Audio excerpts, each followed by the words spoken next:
Hello, my name is Ray Hughes, and I'm an interviewer with the Veterans History Project out of Washington, D.C., and conducted by the Cincinnati Hamilton County Public Library under the leadership of Brian Powers, who today is operating the camera. Today's date is the 25th of October, 2016. And we have the honor and privilege today of interviewing Sgt Harris, better known as Pete. Correct. And it's a pleasure to meet you, sir. Glad to meet you, sir, and do this. It's all right just to call you Pete? That's the only thing I answer to. Okay. Pete, where were you born? Cincinnati. And what area?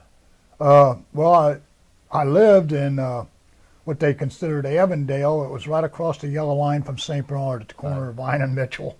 Vine and Mitchell, certainly. And your parents' names? My dad's name was Edward.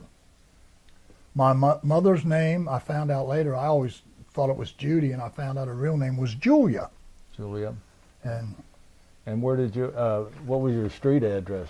17 East Mitchell Avenue. 17 East Mitchell. And what did your father do for a living? He worked at a place called Metal Specialty for a while, which did metal stamping and that, and did a lot of stuff for the U.S. government. Down on Spring Grove and Winton, if I remember correctly. Yeah, well, it was actually off of Spring Grove and went and back some. And then later on, he went work when he basically retired from there. He went to work for a vending company where he was in their accounting office. Which vending company? Well, it was called Stern Vending back there. It later became AAV. Yeah, Stern Vending, yeah.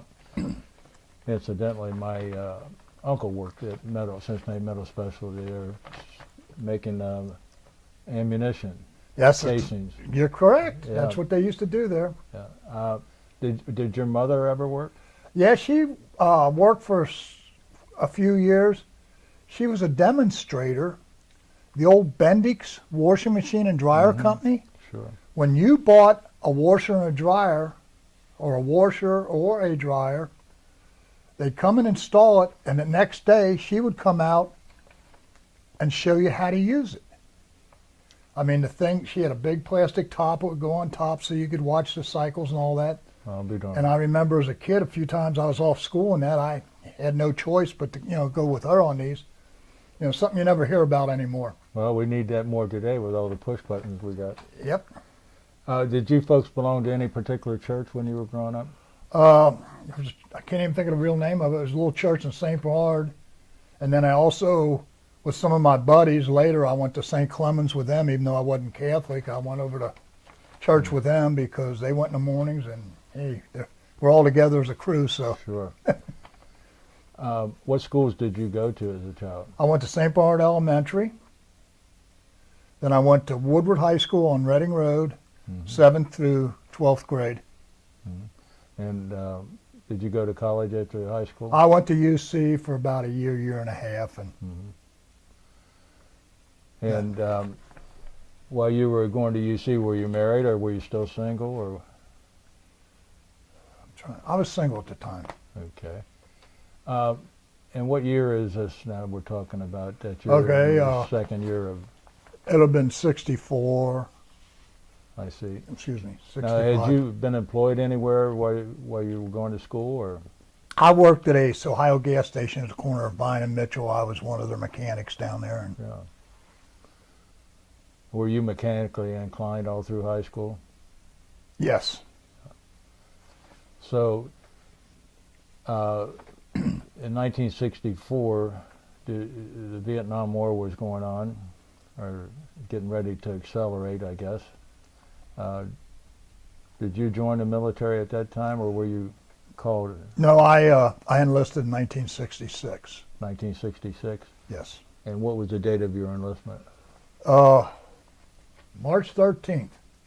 It was actually March 14th, but when I went down to sign all the paperwork, it was the 13th because it was a Friday the 13th. Right. I remember it well. Yeah. March the 13th, 1966. And you joined the Marine Corps? Yes. Where did you go to join up at? What was it? Just downtown. Was that near Government Square at that time or not? I think so. I couldn't really. Now, did you have any trouble with your parents about joining?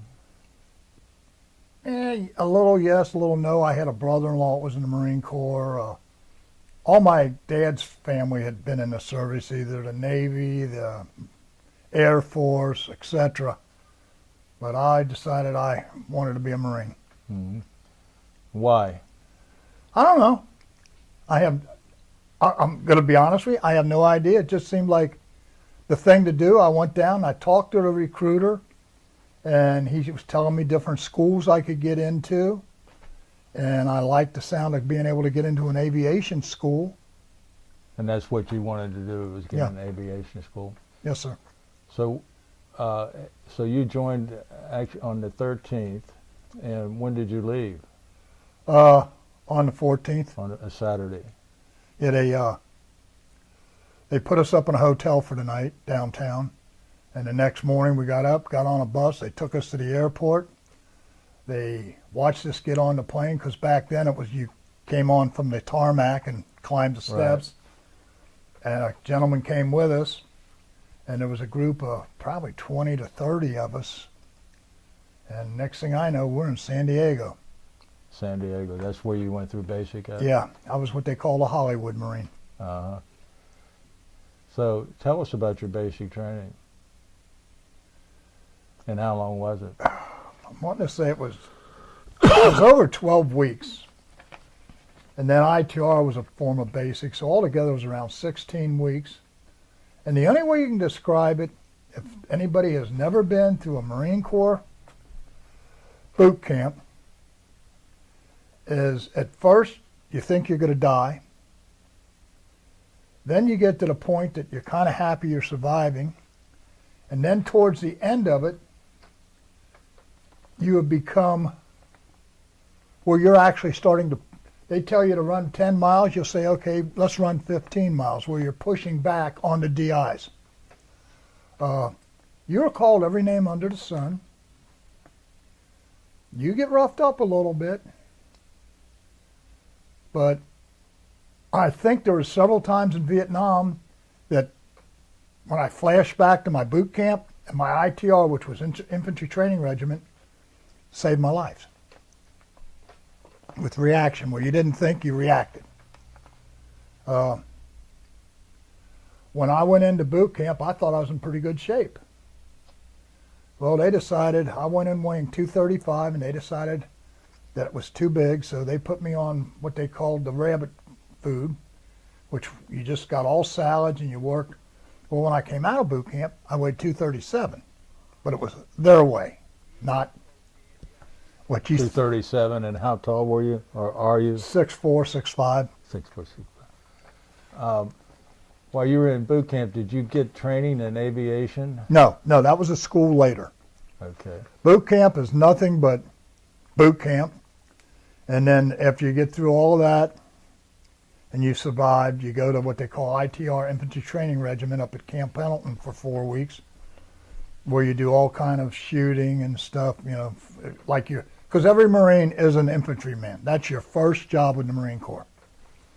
After that, I got a 10-day leave that I could come home, and then I had to report to Millington, Tennessee, which is right outside of Memphis, and that's where I started my aviation school there.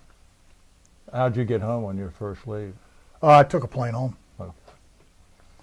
So you had a 10-day leave, and then they sent you to Millington? Millington, yeah. Millington.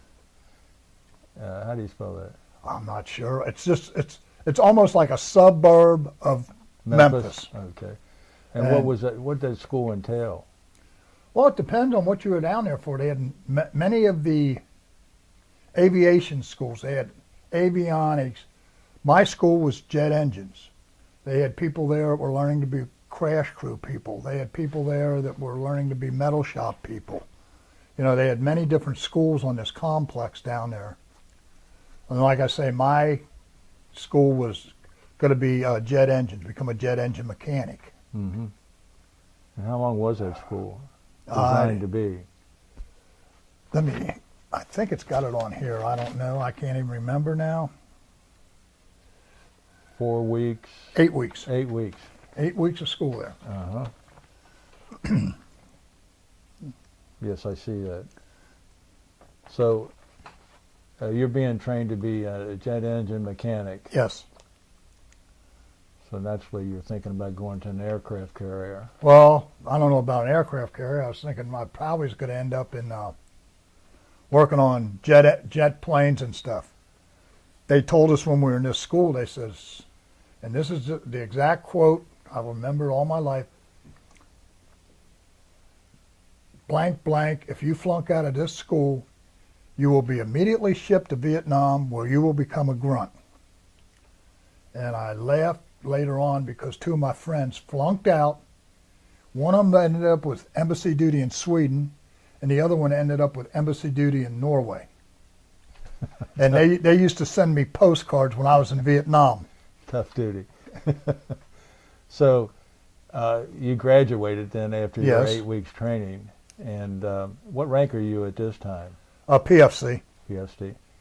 And where did you go from there? I then got another 10 days leave, and I was being shipped out to Vietnam. So I come home, spent a few days here. I got out to San Francisco, spent 1 day in San Francisco. Then I reported to Treasure Isle, which is a Navy base out there. I was there 3 days while they got our shots all caught up. And then they sent us right to Travis Air Force Base, where we got on a big C-130, and seemed like for the next 2 days we were in the air flying to Vietnam. I actually slept in a Jeep the one night because they had a row of seats down the side and they had Jeeps and stuff inside the C-130, and to get a little leg room I got in the back of a Jeep and slept. But we flew from Travis to Okinawa. At Okinawa, Did you land at Kadena or not? Or Naha? I can't think of the Marine Air Base in Okinawa. Okay. But we were there a couple days, and then they packed us back into C-130s, and we flew into Da Nang in Vietnam, at which time they call your name. They say, you stand here, you go there, What month and year is this? That you landed this in is Da Nang? July of 1966. I went in March, and or was it August? I don't know, but anyway, I was in Vietnam, right at all my schools. Okay. And it's the year 1966? Yes. Okay. What was Da Nang like? Just a mess. A snafu.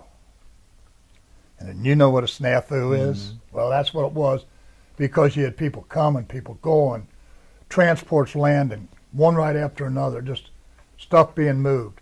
Well, what they did is you went into this building and they says, okay, Harris, yes sir, you go stand over there. Smith, and you go. Well, some of them got sent to fixed wing squadrons that were at Da Nang and Chu Lai. They told me I was going to a place called Key Hall, which was right above Chu Lai. And I got up there, and the first day up there, they says, okay, fine, we got your orders. Tomorrow morning, you report to this big hangar. What was a hangar where they worked on jet engines. Next morning, of course, 6 o'clock in the morning, you get up, you go to what they call the chow hall. You got down to this hangar by 7. I walked in there. I was in there about 2 hours, and they says, Bubba, and I'm working on this little engine, just doing some minor stuff that I knew. And they called my name, and I walked over to the sergeant. I said, and still being new, sergeants are sir then. I said, sir. He says, get your gear. You're to report to VMO-6. And I says, what is VMO-6? And he says, it's a squadron. It's on the other side there. So go back up to your little barracks, get your gear, come down and report to them. Here's your transfer orders, and you're going to be with them. Okay. I get my sea bag and I come hoofing it down, and sir, I'm PFC Harris reporting, blah, blah. And this guy looks at me, big black sergeant, bellowing voice. And he says, you're assigned to my squad. Yes, sir. He says, do you know what that is? And he pointed to a Huey. And I'm pretty smart, right? I says, Yes, sir, that's a helicopter. Oh, wrong thing. I was quickly informed that it was a UH-1 Echo. And fine, yes, sir. Let me store my bag. You just see that down at the other end down there, far end of the marsh matting? And I see a thing that looks like the outline of a helicopter, but it's wrapped in silver paper. Doesn't have any blades or nothing on it. And I look and I says, yes, sir. He says, that's your bird. You've got 1 week to get that bird up and flying, or you're going to be on mess duty for the next 13 months. And it was what they called it was in a cocoon. And a couple other guys got assigned to help me from metal shop and that, and we pulled the bird up and we cut it out. And I went up to him, I asked a question about what to do, and he looked right at me, and he says, RTFB. Sir, what do you mean? Read the blanking book. And he gave me the instruction manual on how to assemble a Huey. We got the thing up and flying in 4 days. And that was my bird for all the while I was in Vietnam. And that was a UH-1 Echo. UH-1 Echo. Yeah, it was a Huey. Ours was an Echo because we had rotor brakes. The Army was flying Deltas and Franklins and that because they didn't have rotor brakes on theirs. The Marines had to have rotor brakes to land on ships. So we could lock the rotor up and push it off to the side. Just like all Marine Corps aircraft have to have folding wings. So that's how I got broken on a UH-1. I became the crew chief of that bird immediately. What are the jobs of a crew chief? Well, in our outfit, the crew chief, you're the head mechanic. You fly whenever that bird flies. If anything's wrong with it, you got to figure out what's wrong with it. You got to clean it up. You name it, you do it. In the case of our squadron, they actually took crew chiefs like me and they taught us to fly because we would fly what they called dirty slick missions where we'd just drop our rocket pods and we'd only have one pilot, but we would be flying in bad guy country, Indian country, and this way we knew how to fly if the pilot got shot. We could still fly that bird and land it safe. What were your primary duties as flying the? Well, depending. If I was a crew chief, my primary duties was making sure the guns and rockets were working, functioning, to assist in when we were going in on a gun or a rocket run, to work the switches, which was on the console up here, back and forth, whether they wanted rockets or guns or whatever they wanted at the time, because usually if we were in Indian territory and going on rocket runs and that, the co-pilot would be on the controls with the pilot at all times. So it was my function to take care of that. It was also my function to listen to 4 different radio channels at once. AM, FM, high frequency, and I can't think of the other one right now. But they had the same stuff we had, plus the intercom, but to make sure they didn't miss a broadcast like we were flying into naval gunfire, flying into artillery fire, or flying into a B-52 Arclight, which was very exciting to fly into. So I'd be listening to all that, plus working a machine gun in back, making sure the other guns, exterior guns, are working. If something would happen to a pilot or a co-pilot, it was my job to get them out of their seat, get them in back, and me to climb up there with whoever was remaining. How many men were on? 4. 4, and you had the pilot. Did he sit on the right side or left side? He was right side. Right side. Co-pilot, left on side. The left side, and then the crew chief sat left side rear, and the gunner sat right side rear. Okay.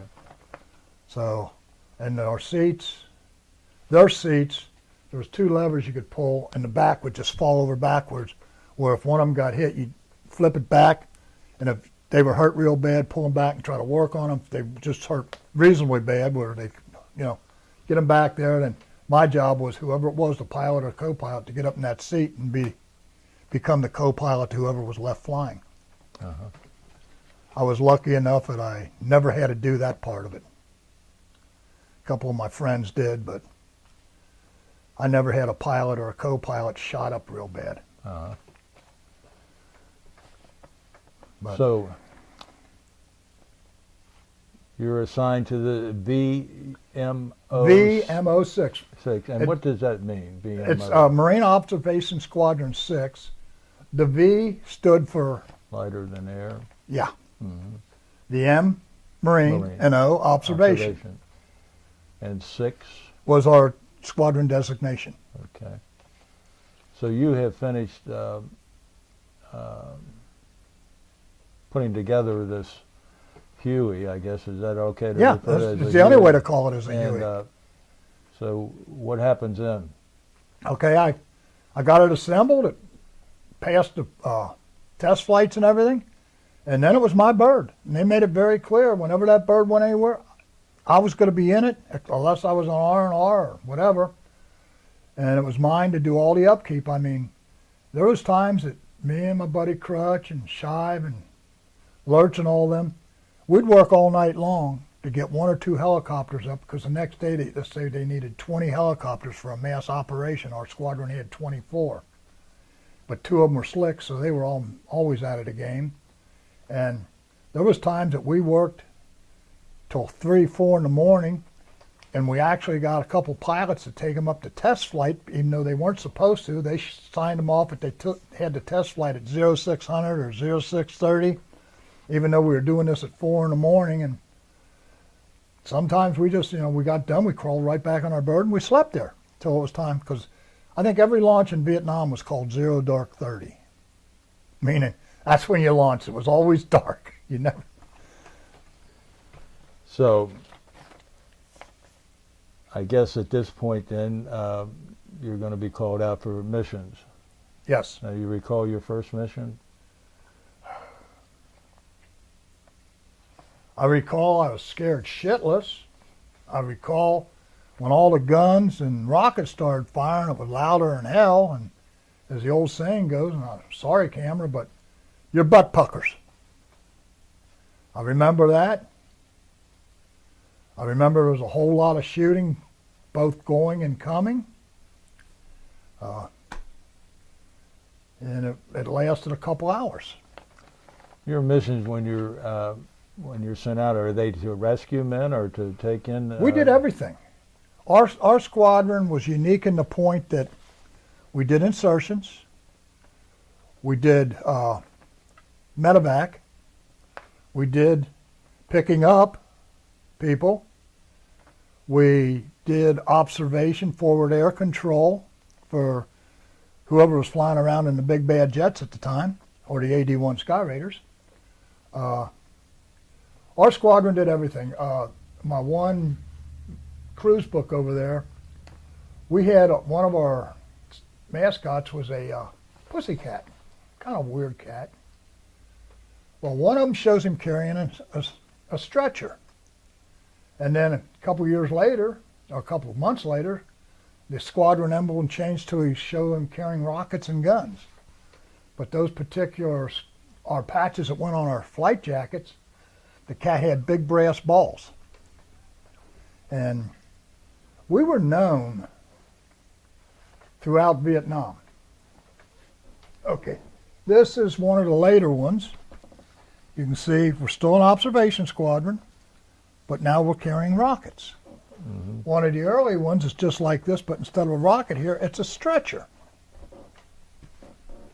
This book was called The Sandwich. This was just Cherry 6, because our emblem was a 6, and it was cherry red. And then this one here was called the Klondiker. That was one of our call signs, and you can't see it because it's real dark, but it's Wile E. Coyote was our squadron emblem. Mm-hmm. Which one is it here? I don't even know. But they got all our air. This one shows our different squadron emblems, which the rocket, the stretcher, there's Wiley, and he's kind of blown up as you see. And then we're also known as the Klondike Playboys. And that's when we would be doing forward air control for the fixed wing. But those were the emblems I had on my flight jacket. Well, this is going to be an education for the year 1966 to August, or to around August 1967. 68. I got over there in 66. I didn't come home till 60, Oh, August you of didn't? 68. I extended. Oh, you okay? Well, if you would, if you could tell us about some of your missions, and Well, you can do it in chronological order or in any order that you wish. our missions, like I say, just Where you went and every day you got up. We started, when I first got to the squadron, it was in Keehaw, which was above Chuai. I wasn't with the squadron long there. The squadron wasn't there long. And we moved up above Phubai. And after a few more months, we moved up to Quang Tri, which was just south of the the DMZ.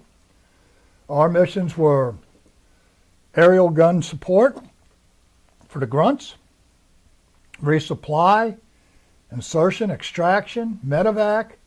I was actually detailed for 4.5 months to a special forces unit where we lived right with the mountain yards outside of Quezon. now, that was Army, United States Army. You remember the outfit you were with? All I remember is the people, and it was an A-team.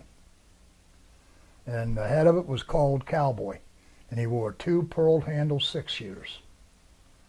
But we were with them, me and my buddy Crutcher, who's also from Cincinnati area. Our 2 birds were up there through the whole duration of Tet of 68. We were the only 2 Huey helicopters up there. And we lived with the mountain yards. These little people, the lowlanders didn't like them. Nobody really associated with the mountain yards over there. You could give them guns and they'd refuse them. The only weapons they wanted was their blowgun and their crossbows and a knife. So we were always trying to find what they called K-bars, the survival knives, to give to them for just thanking them. And But like I say, we flew a lot of missions. We flew night missions. An average mission would go anywhere from 2 to 10 hours, depending. And in that 2 to 10 hours, we have landed numerous times. We rearmed, refueled. I actually carried extra munitions and rockets in my helicopter where I could rearm and refuel in midair. And sometimes they kind of wondered about me climbing outside a helicopter, but we didn't have no better sense, a few of us. You say refuel in air. What do you No, mean? we didn't refuel in the air. We rearmed in the air. Okay. We did what they called hot refueling, and that was anything from landing where they actually had a refueling truck and the chopper is never shut down. You're just fueling it up, to landing in an area where they had 55-gallon drums with hand pumps. Right. And, our average flight time was 2 to 2.5 hours before we had to refuel. And like I say, you're allowed to go out on a mission at 6 o'clock in the morning and not come in till 8 or 10 o'clock at night. Other times, you racked up a bunch of missions if you were on medevac. Because every time you would go out on a new medevac, that was another mission. The only thing was, for a mission to count towards your air medals net, it had to be a hostile mission. You had to get shot at. It couldn't be just flying mail down the coast to Da Nang or something. Now, an air medal means 5 missions or more? 10. 10 missions? Every 10 missions, you got what they call an air medal. Right. I ended up, well, according to my DD-214, I had 45, but I actually had more, but they never caught up with me before I was discharged. How many? I'm pretty sure I went well over 500. I did an interview with Life magazine or Look magazine in country, and they asked about my medals, and I said, you know what, they don't mean nothing to you. They don't. Some people they did, the ones that didn't fly much. The guys that were in the air all the time, we could care less how many air medals we had. I got a single mission air medal, which is quite a high honor for being both brave and stupid at the same time on that one. What was that mission? We were going in. Oops, what did I do with it? Maybe here it is. We were going in. They were going to put a recon team into an area, and as the medal says, where no Americans were. And we're going to put this recon team in. And it was on April 27th, 1967. We're escorting 46s into an area to put in a recon team. Well, as soon as the recon team chopper started in, we made 6-8 passes before that, and we actually did what they call flares, where you bring your chopper up like this and just kind of hover for a minute. And we didn't draw any fire. As soon as that big 46 come out of the sky way back when, it became Swiss cheese, and it went down in flames. Well, we got on our guns, and I had rearmed at an Army outpost. And as soon as we got on it, shot off our rockets and that, we went to external guns, and every external gun jammed on my chopper and on the other chopper because we'd gotten bad ammo. So we're shooting the internal guns, and we ran out of ammo on them. And the grunts and the 46 crew, they can't get them out, and they're surrounded. Well, I happen to carry an M79 grenade launcher, which is a nice little weapon to have. And I had several cases of ammo.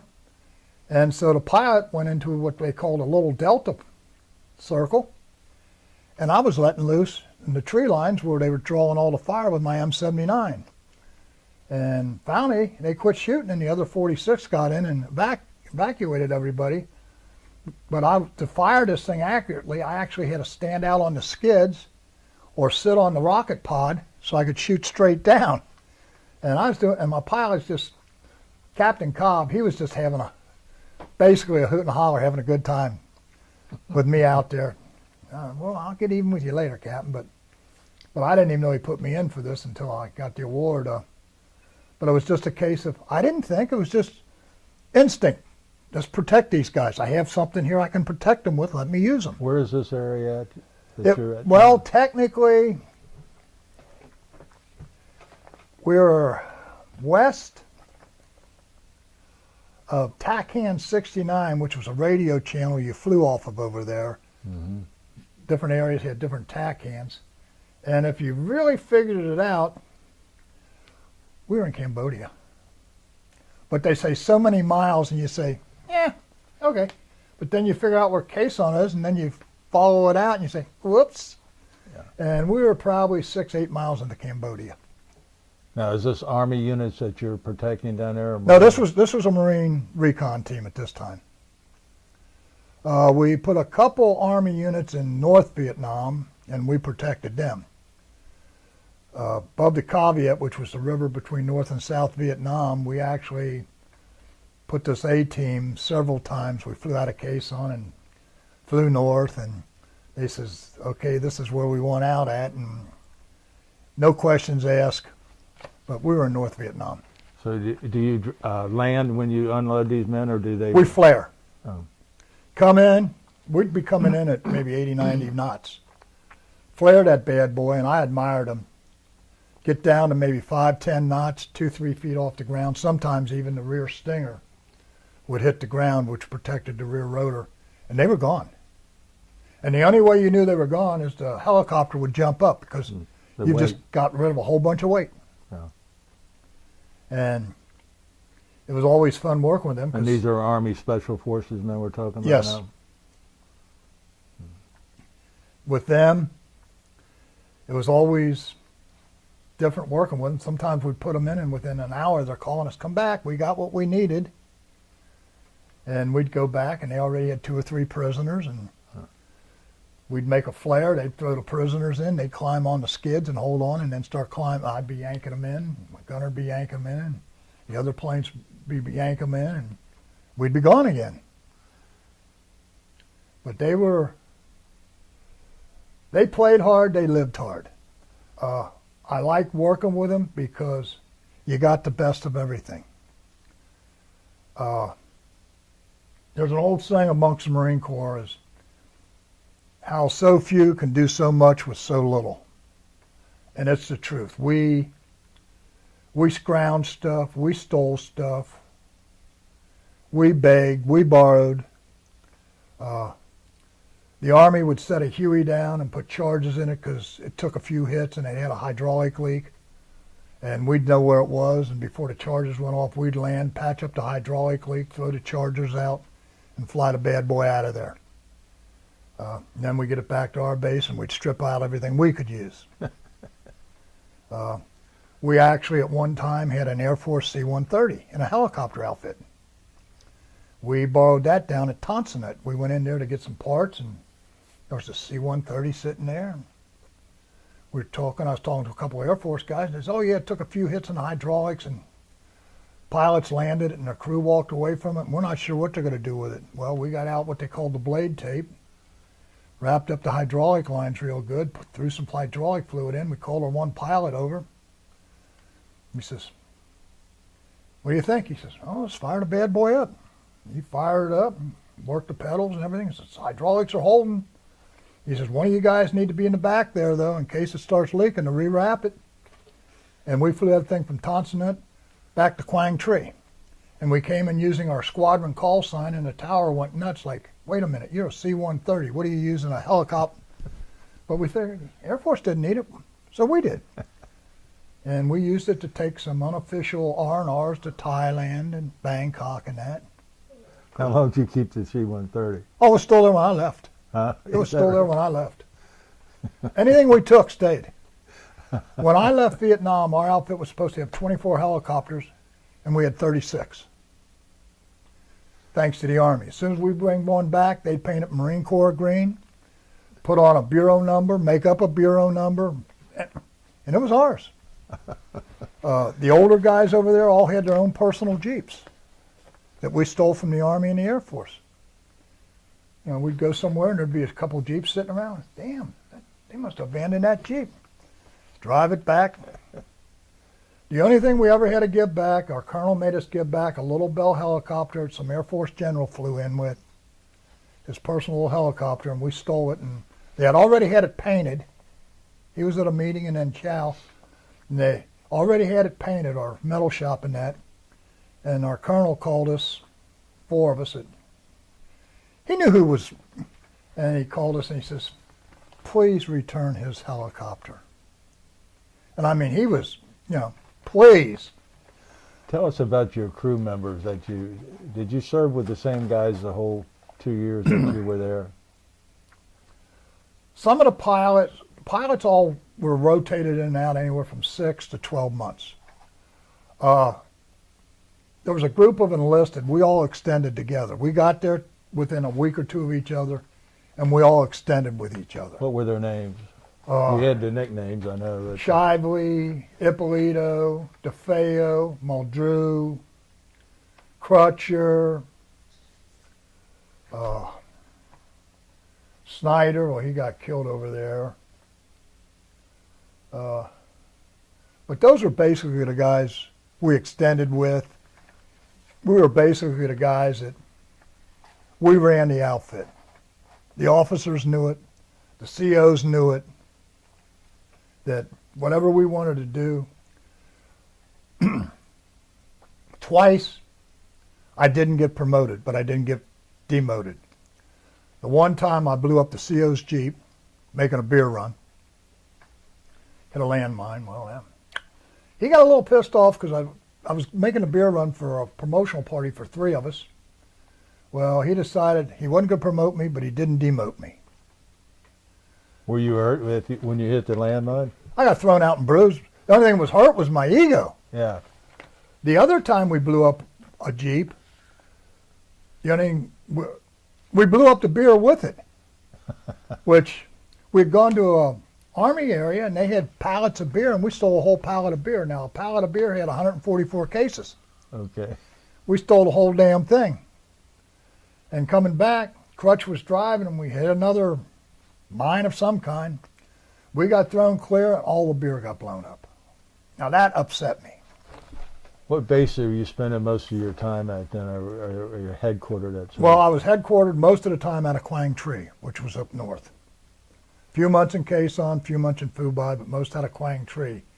Now out of Gallantry, I was detailed to the Special Forces base outside of Quezon for 4, 5, 6 months. I was also detailed out on a ship for off and on. Really? Yeah, flew off what they called LPHs. Landing helicopter platforms. They were actually, now they're modern ships, but the ones we were flying off of were old World War II box carriers. Mm-hmm. We flew off the Okinawa, the Oriskany, but they were the old concrete deck, wooden. They're box carriers. Mm-hmm. They sunk the Oriskany down in Florida and used it for a reef barrier or something. I flew off her quite often, and then we did fly off some LSDs and some destroyer escorts where you just had a little postage stamp extended helicopter platform to land on. Now you're conducting your normal missions when you're landing on these carriers? Yeah, some of it was medevac. Usually when it all depended on what missions we were flying. Usually when we were working off the ships, we were flying both combat and medevac missions because usually wherever the ships were, I can't even think of the name of it. It wasn't the Hope. But there was a medical ship assigned to this group. Mm-hmm. So, we'd be escorting medevac birds in and out and stuff to the medical ship. And there was a German medical ship and an American medical ship that we used to, fly our wounded to. Mm-hmm. Were you carrying a wounded or at times? Protection? It all. Sometimes it was a 34, sometimes it was a 53 or a 46. Those were all different helicopters. Sometimes it was us. We were the baby. The 34s were old Sequoias that were from before the Korean War. They were gas driven. They sat up real high. They had big gas engines, and they could get shit blown at them and they wouldn't go down. Then you had the 46s, which was an extended bird, two big blades on top. Then you had the 53, which we called the Big Bird, which was basically Sea Air Rescue, and the Air Force had them, we had them, everybody. They were used for moving a lot of troops at once. Or like us, on a good day, everything ideal, we could have 4 or 5 people on our bird besides the crew. 34s could carry 10 to 12, 15. The 46s could carry 10 to 20, and the 53s could carry 30, 40. Wow. So, what motivated you to re-enlist? well, you mean extend in Vietnam? Extend, I'm sorry. Well, what they do is they give you your orders 2 months before you're due to come out of Vietnam. Well, I looked at my orders, and I was ordered to Camp Lejeune to become a drill instructor. Now, first of all, how many years did you sign up for to become? 4. 4 years. Yeah. Okay. All right. So now, your orders say you're going to be a drill instructor At Camp Lejeune, and I says, I don't want to be a drill instructor. I don't want to go back to being a grunt. I'm into this, as I called it, the easy life. As the grunts referred to, I was an Airedale. Mm-hmm. So my buddies, they were getting their orders, and they were getting orders that they didn't like, and locations they didn't like. And we were allowed to fill out what they called a dream sheet to get you stationed where you wanted to be, quote, coming out of Vietnam. But so I got my orders, and I looked at them, and I don't want to be a drill instructor. And I was talking to Crutch, and I was talking to Ip and all them, and they're saying, we don't want to go where they're sending us. So we all re-up for another 6 months. And the next set of orders I got was to a place called Grosse Ile, Michigan. Now, where the hell is Grosse Ile, Michigan? Mm-hmm. It was a little island on the Detroit River. The bridge opened up at midnight so the river traffic could flow because they shut everything down. And if you weren't on base by midnight, you didn't get on base till 6 o'clock the next morning. So I kind of looked at them orders and I thought, well, I think I can live with these, but I don't know. Well, it was getting within 6 weeks of us being, our orders coming due.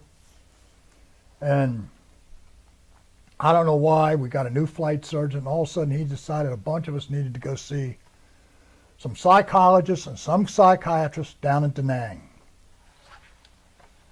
And we got down there and we thought, well, we're going to make the best of this. We swapped name tags around, and 9 o'clock lights out in the hospital ward. 9:15 we were out the back door under the fence, and we're in town drinking and partying all night.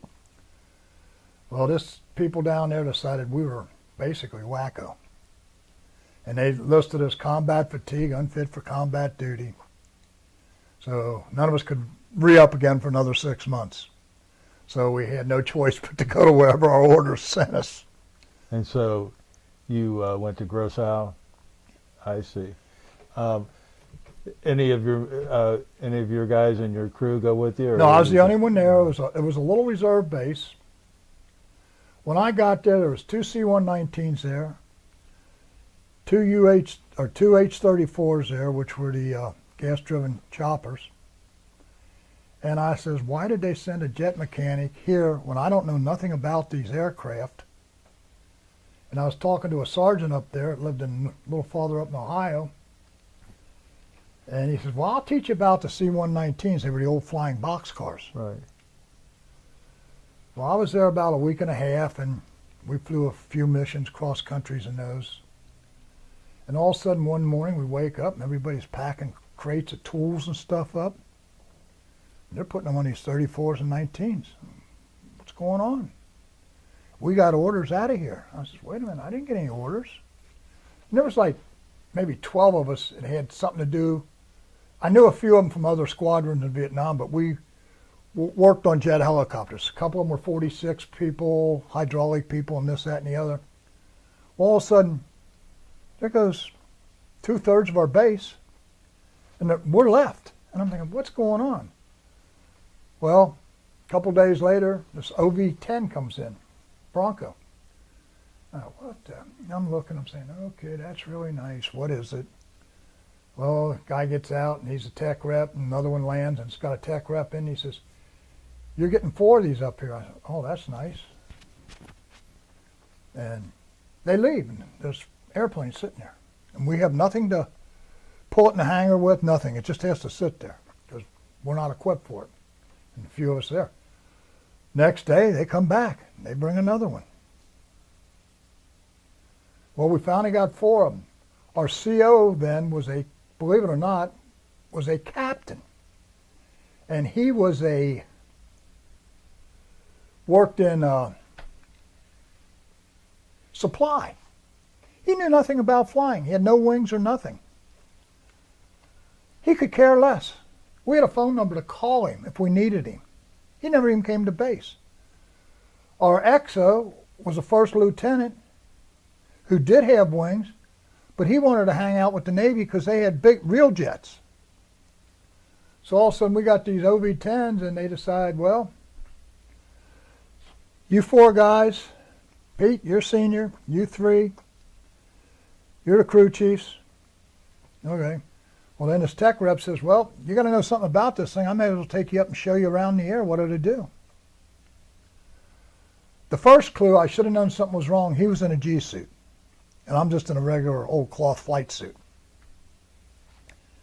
We get in this bad boy, and we're cutting holes in the sky in Michigan out over the lake and stuff.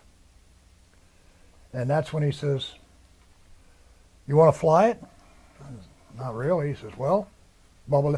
I said, no. I flew helicopters. He said, well, take the controls. Well, knowing helicopters, you fly 3 degrees nose down. That's how you go through the sky. I'm on the controls. He puts me 3 degrees nose down. I put it 3 degrees nose down, and we're dying. I mean, we're coming out of the sky like a hawk making an attack on something. Well, then I pull it back, and we go up in the air, and we go this way, and we're just, finally I get the thing flying level. He says, okay, I got it. I'm going to show you what this thing's going to do. Now, what engines are on this plane? They're a jet engine, but I don't know what particular engine it was. It was a twin prop jet. So you had twin engines, but props drove them. And so he starts doing barrel rolls in this thing. Then he does a couple hammer heads, they call them, where they go up, stall out, and you fall over back. And then he comes screaming out of the sky, and I was redding out. I mean, it's just a case of without a G-suit, everything starts getting red and compact. I had enough sense that I remembered I started yelling real loud, and I grabbed the oxygen line and hooked it to my helmet where I was getting some oxygen. I never went completely out, which amazed him. And as hard as he tried, he could never make me get sick. But then, then I became a fixed wing person. But my prefer was always the UH-1.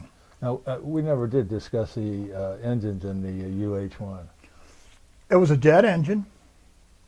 Right down here on Seymour, there's a big building on your right. That used to be a General Electric building, and that's where they built them. Okay. When we used to get these engines in Vietnam, they were in a big can, and you take them out of the can when you had to replace an engine that got shot up or something. And I'd always see the thing, built at such and such West Seymour. So when the old engine was going home, I always put a note in, help, I'm being held captive, and stuff like that. So, I don't know if they ever got my notes back or not, but, it was... How many engines did the UH-1 have? One. One. As the old saying went, as long as that big fan on top would spin, you could always land safe. It's when it quit spinning, you had a problem. We landed hard a few times, but, Now, did it run off of... jet fuel. Jet fuel. JP4. Okay. But it could run off of avgas if it was an emergency and you had to make a setting on the fuel meter. Because I take it avgas burns a lot hotter and whatever. But we had a club in our outfit in Vietnam. It was called the 100 Hit Club. It means your chopper took 100 hits. Wow. Well, I guess it was 15 or 20 missions before I got in. My buddy Crutch got in one mission. And a couple other guys got in one mission. I mean, it was amazing what those Hueys and 34s could take and keep flying. And you had men there repairing them every evening when they come back, or every day when they come Well, in? some days yes, some days no. I mean, some days you landed and all you had to do was clean them up, refuel them, rearm them, and they were good. Other days you came in, you had to get what they call blade tape, which was like an aluminum duct tape, and you smack that on the bullet holes and paint them green. Is that right? As long as a vital, as I call them organs, but a vital part of the plane didn't get hit. And a Huey, most of it's air. The tail boom, there's just a couple vital things in it. As long as the rotor head, even if the blades got hit, if you could patch them, you did.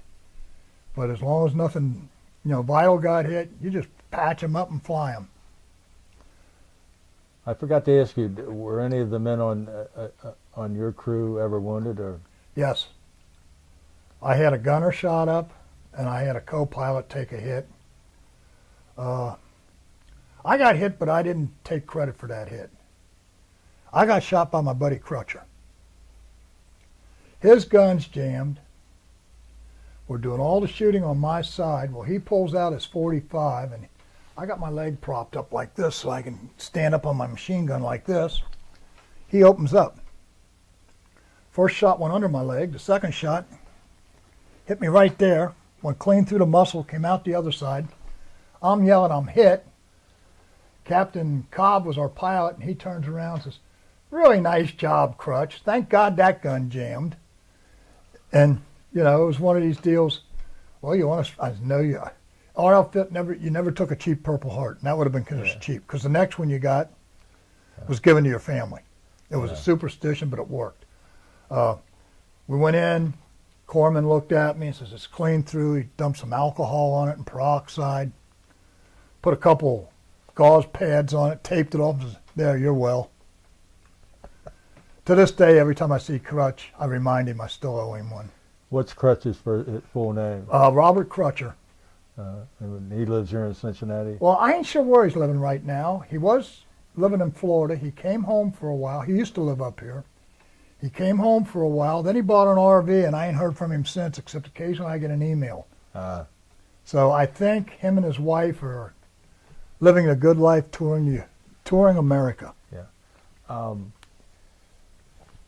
So after your flight in the OV-10, was it? Yeah. Um, That's my wife. She's just having a night terror. She has those. Everything's okay. Go on with your story after you land with the OV-10 with Well, the tech rep. Well, from then on, it was just, it got to the point anytime a pilot back in the world here, back in the United States, up in Michigan, came in to learn to fly, I had to fly with him. So I flew to the OV-10. I flew in him. I didn't love him. I didn't like him. I was stuck with him. If I would have had my way, I would have been happy to go somewhere where they had Hueys. But, I learned, we went to a lot of places. We'd take off and just go someplace because a pilot would come in and need his flight time for the weekend. And we'd climb in that thing, and we might fly to Rosy Roads down in Puerto Rico, or we might fly down to Gitmo in Cuba. So they had open water time plus cross-country time. And of course, when we went into them places, we went into Cuba, we always seemed to find several cases of cigars to put in a tail boom on them because they had twin tail booms like the old P-51s. Yeah. Or when we went into Puerto Rico, you could actually get 4 cases of rum on each tail boom. Now, drug a little bit, but they'd stay there nicely, and you get back through customs with them, and basically we were doing the same thing as we did in Huey's in Vietnam of scrounging and borrowing and begging. But I liked doing it in the Hueys a lot more because I carried captain's bars. In our outfit, I was the head scrounge officer. If the outfit needed something, we wore no rank over there, so I put the captain bar on my hat, and we might go to an Air Force base and confiscate a pallet of beer or confiscate a whole bunch of marsh matting, which is what they made the runways and that out over there. Confiscate rolls and rolls of screens so we could put around our hut. This is in the United States we're talking No, about. no, this is in Vietnam. Oh, you're back in Vietnam. Yeah, Sorry. this over there, I was the head scrounge officer and our outfit. And like I say, we scrounged everything from airplanes. And you're wearing captain's bars on your... Nobody's questioning it because they see us come in a Huey, or they see us drive up, and we found out if you had bars on, the Air Force, the Army, the Seabees, they never asked who you were. They just considered you were an officer because you were in a flight suit. Mm-hmm. And they didn't know who you are or what you did. And so be it. You say, well, I laugh because years later I saw these things of MASH and the stuff they were doing there. Yeah. And I swear to God, they stole that from our outfit. We had our own still. We found out that you can drink grain alcohol that the corpsmen used to get in 55-gallon drums. Well, we would swap a corpsman some hours flying with us at night and stuff, and he'd get us a 55-gallon drum of grain alcohol, and we'd mix it with orange Kool-Aid and call it a screwdriver. We'd mix it with lemon Kool-Aid, and it would become something else. But once we found out you could drink this stuff, it was kind of neat and bad both, because we flew drunk a few times. We also found out if you were drunk and you got the corpsman to give you a shot of vitamin B and you got some pure oxygen, you could fly your mission. But when that wore off, you had the worst hangover in the world. I mean, I cannot describe how painful that hangover was. Like I say, Yeah, pure oxygen had a way of sobering you up real quick. like I say, we had a few Air Force, some O2s were sent up to our outfit in Vietnam, and a couple O1s, and they were on the other side of the base. And well, they had it made. They had hot water heaters and air-conditioned trailers.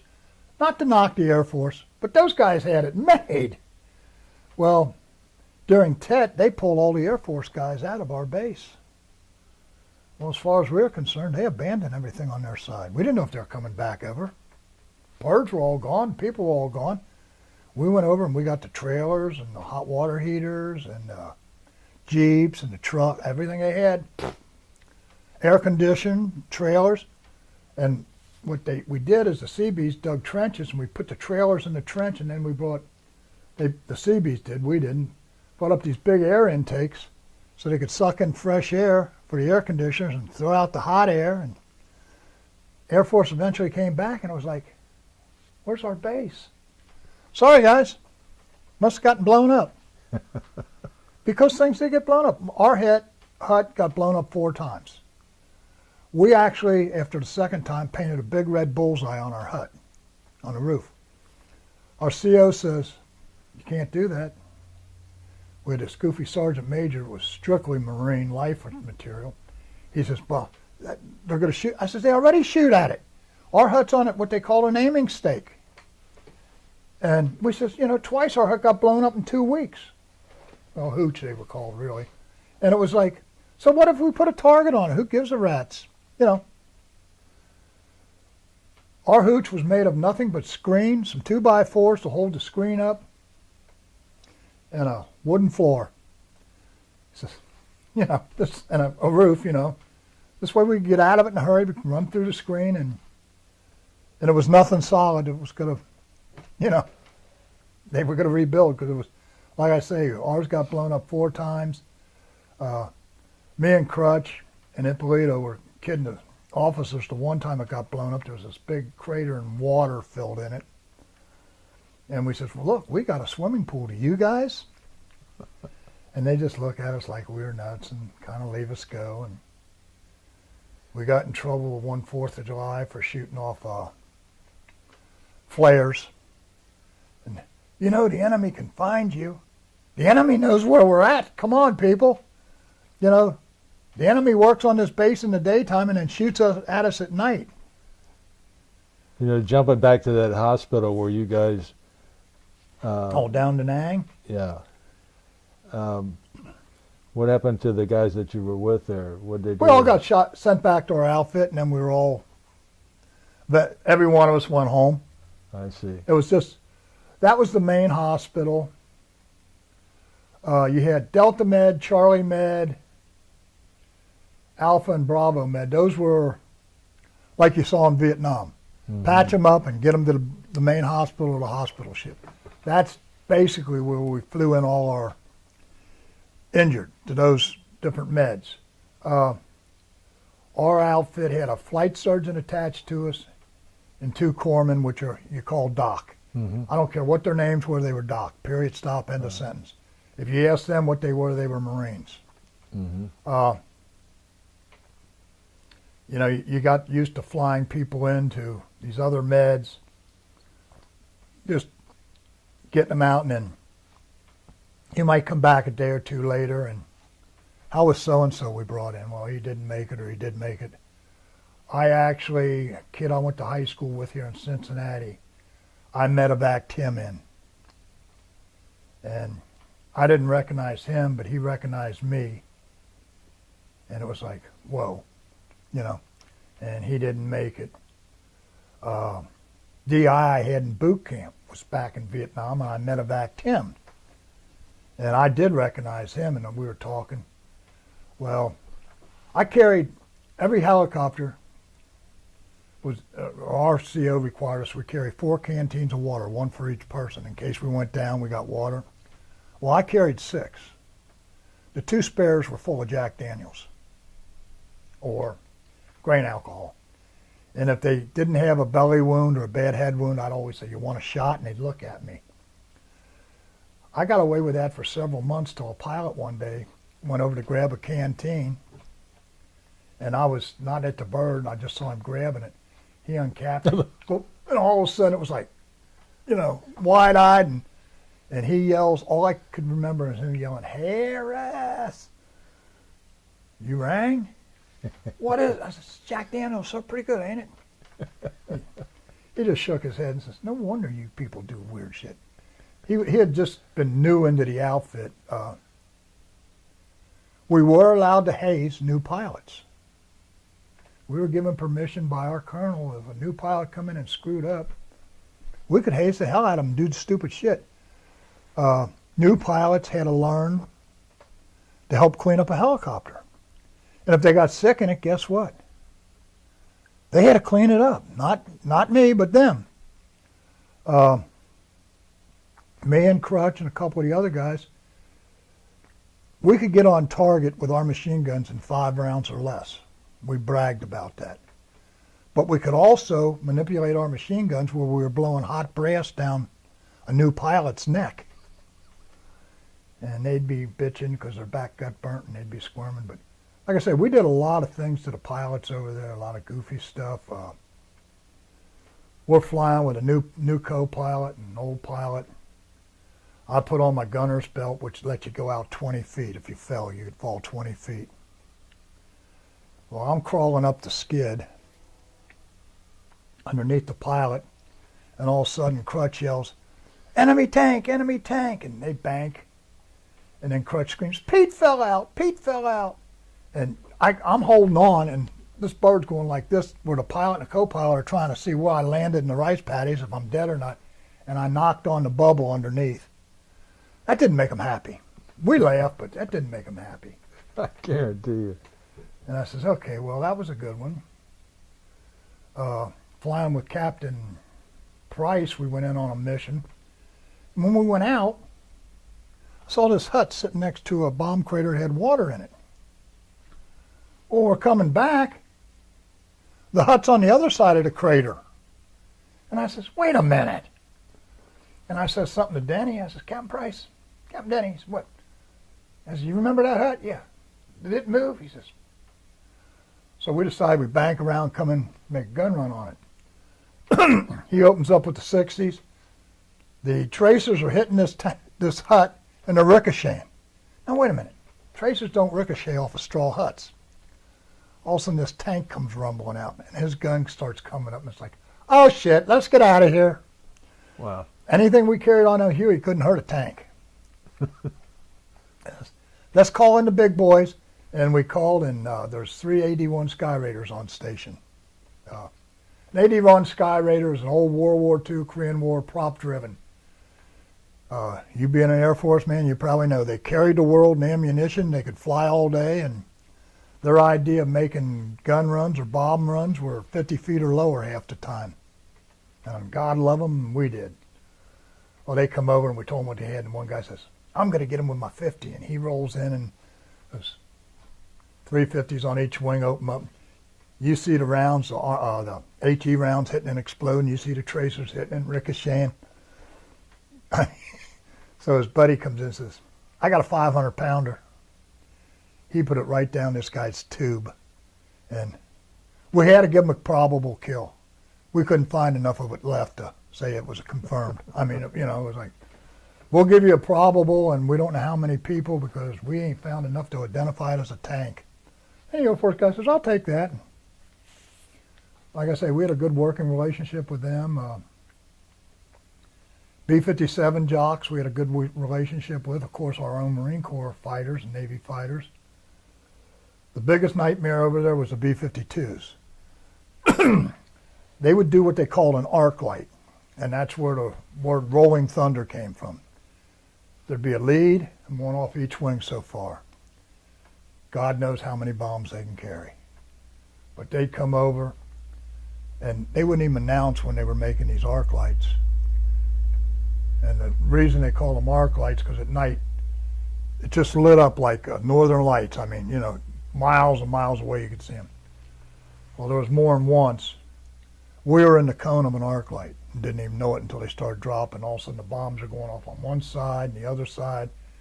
And we're hoping and praying that the lead bird is out there and not, you know. Mm-hmm. So there was, and you really don't know which way you should turn. Like I say, I have no idea how many bombs a B-52 can carry. All I can tell you is a whole hell of a lot. So anytime you got caught in that, I had the pleasure of working with the New Jersey, a battleship. Mm-hmm.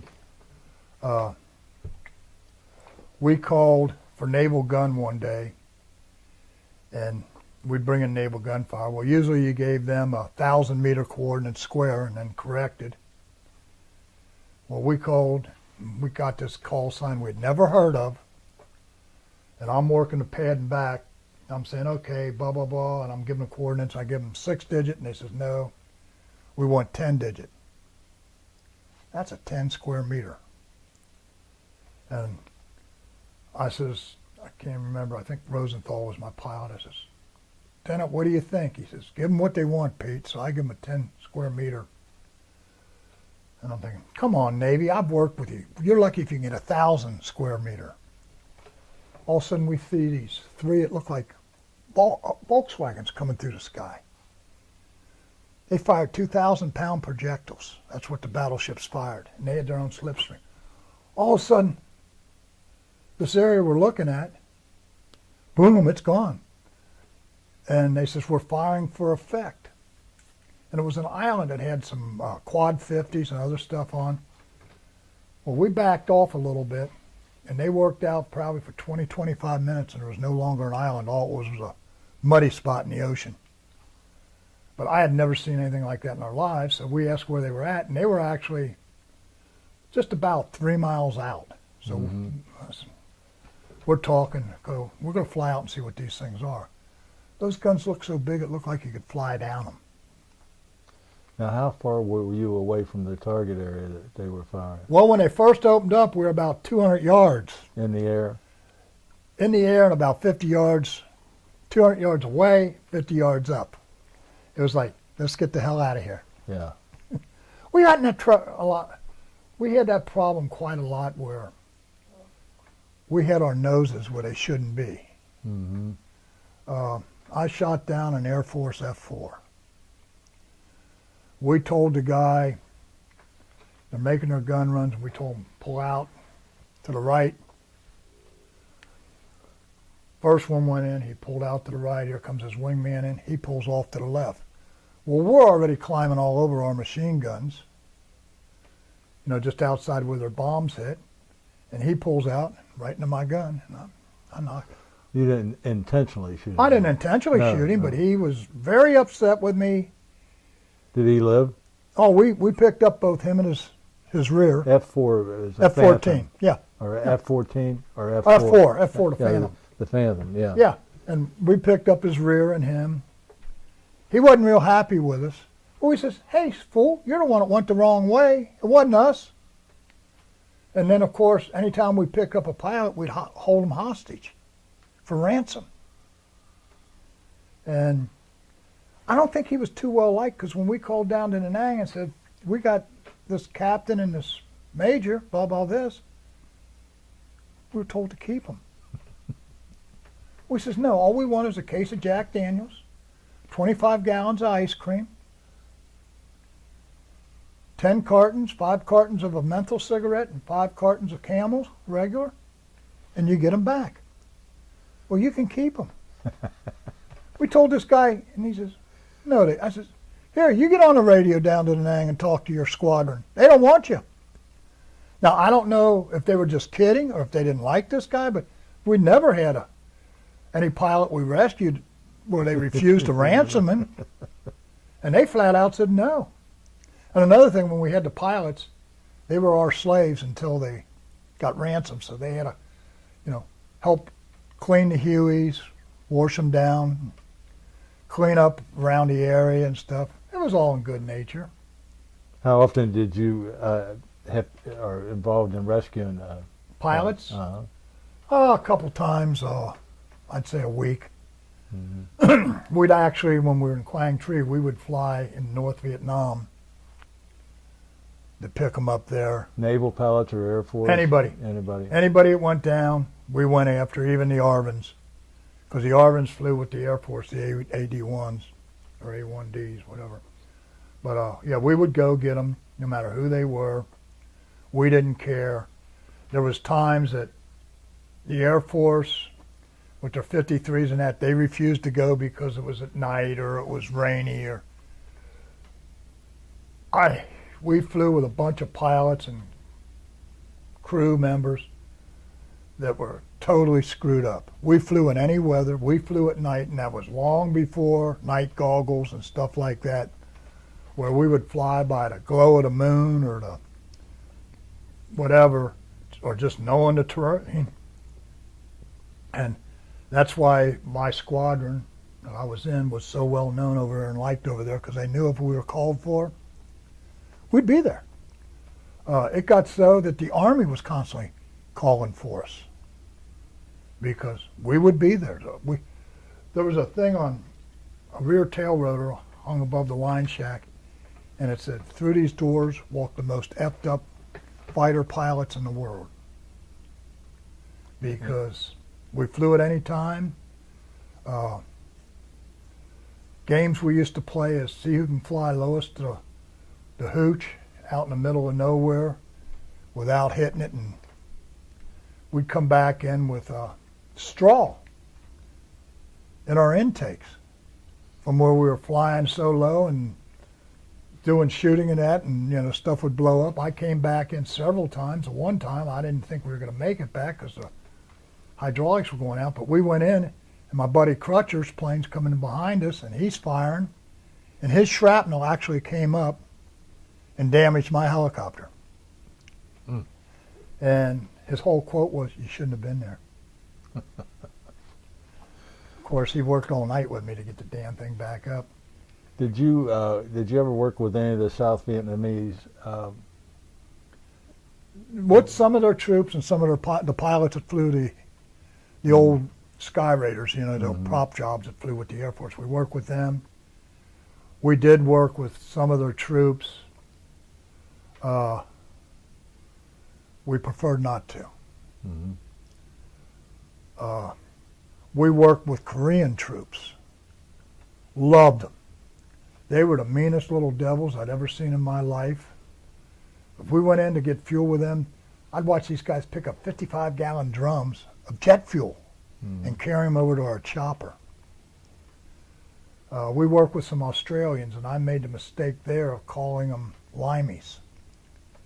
You don't call an Australian a limey. They make it very clear. And it was a hell of a fight that night. Between them, the special forces, and us, yeah. Everybody was half drunked up. I got pierced ears. My first piercing was done before piercing was cool. I was living with a mountain yard with the special forces, and they're having some kind of celebration one night, and I'm never had it before. I'm drinking rice wine, and I do not remember half of the night. I'm going to be honest, truthful. I woke up the next morning, I turned my head, and this thing smacked me. And it's a big brass hoop earring with paint on it, different colors. I was adopted into their tribe. And by adopting me in, I had a bracelet and the piercing. Well, then I found out how they did the piercing. They got the earring melting hot and went through your ear with it. With the earring itself. And how big was this? It was a hoop about that big. Uh-huh. And then the one on my wrist, but that identified me as a tribe member of theirs. You don't recall the Special Forces outfit you were with, do you? Like I say, no. I just remember a cowboy and a few of the other guys. They were stationed outside of Quezon. It's just one of those deals where we got sent up with them, me and Crutch, and the neat thing up there was they had more booze than they had water. We actually would brush our teeth to save water with beer. Probably better for you. They could get everything. I tell you, these guys had it. We did pull one job on them, and they didn't believe we did it. An M60 machine gun, the grunts in that are trained 5-6 round bursts so you don't melt the barrel.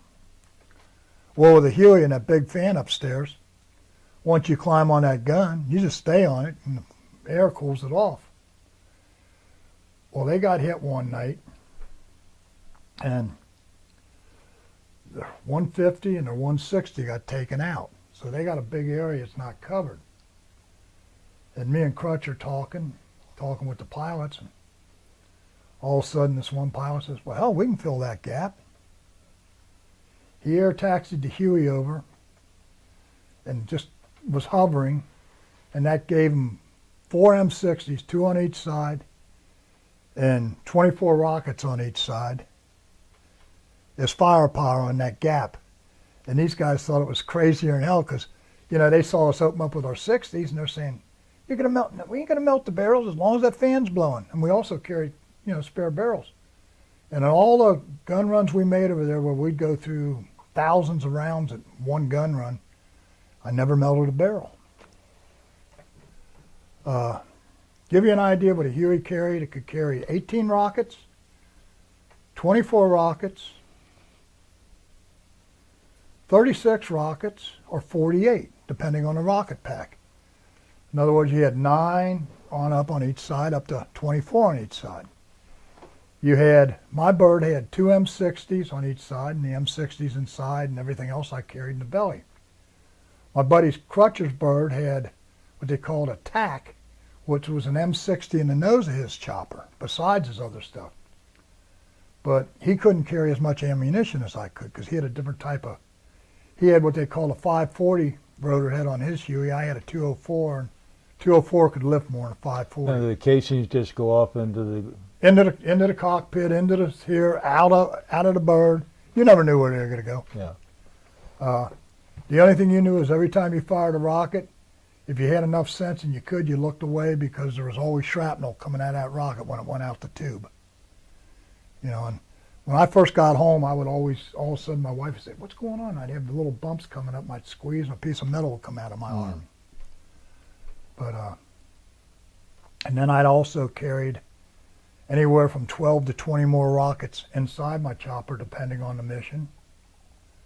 And each external gun had 2,500 rounds in it, and I'd carry another 10,000 rounds so I could rearm while we were still in the air, so I wouldn't have to land. Basically, a Huey was a flying gun platform. What was the cockpit made out of? Fiberglass, or plexiglass. Plexiglass. The pilots did have bulletproof seats, but there was a little bit of tin on each side, and you had above you was what they called the greenhouse. It was green plexiglass. You had the windshield, and then you had the bubbles, and you had a little piece of aluminum that came down that these things joined into, and that was it. Not much protection. No. Let's just say they gave us flak jackets, but you may as well, if you did anything with it, you sat on it. It wouldn't stop nothing, those flak jackets. Some of the pilots wore what they call 50 cal bullet bouncers. Damn stuff was 1.5 inches, 2 inches thick, weighed 50 pounds. Mm-hmm. You know, so they're sitting down, they'd put this on, but you know, after an hour or two, they had to take it off because they're starting to go like this with the damn things. Right. And I had a 50 cal in back, and I sat on because I didn't want to lose my. Now the pilot and co-pilot had bulletproof seats. Yeah. What about you guys in the back? Oh, we had canvas seats. Here, I don't know if that picture shows it or not that I gave you, but the back here is open. You see? Yes. And there's just a canvas seat right here you sit on. And this is your. That was the small rocket pack. Those were only 9s. And this is what caliber? M60 762. That was the international NATO round back then. Mm-hmm. But. And this is the cockpit that we're talking Yeah. about? You see, it's green here. Right. This window slides up, but it's just plexiglass, and everything's plexiglass. And then you got this is fiberglass where the radios are, and then underneath here, that's all and where plexiglass. is the jet engine at on this? Sitting behind this rotor head up here. The engine, all it did was turn the rotor. There was no thrust from the engine. The only thing that engine was good for besides turning the rotor is some guys in metal shop made some baskets up that we could hook up there, and we could put our C rations in to heat them up. But, you know, everybody, oh, you had a jet engine. Well, a helicopter has no thrust. The only thing that makes you fly is the rotor head. We used to discuss at night when we got somebody new in a chopper with us, why a helicopter should not fly. Technically, a helicopter cannot fly. It can ground hover because the air is hitting the ground. Mm-hmm. But after you get up to a certain point past the ground hover, helicopter technically should not fly. And like I say, we would get another pilot from a fixed wing outfit flying with us just for the fun of it or whatever, and we'd start talking about this stuff. Another thing we used to like to do is when we started taking fire, if we had some grunts in the bird, they always dove on the floor, so we'd stand on top of them. And I'll never forget this one guy says, "Why are you standing on me?" I says, "Because you're laying down, right?" "Yeah." I says, "Which way do the bullets come?" "Up." We had a Marine recon team we worked with all the time, and there was a canine with that. Well, that canine adopted me in my helicopter. As soon as we'd land, there could be 4, 5, 6, 10 Hueys land.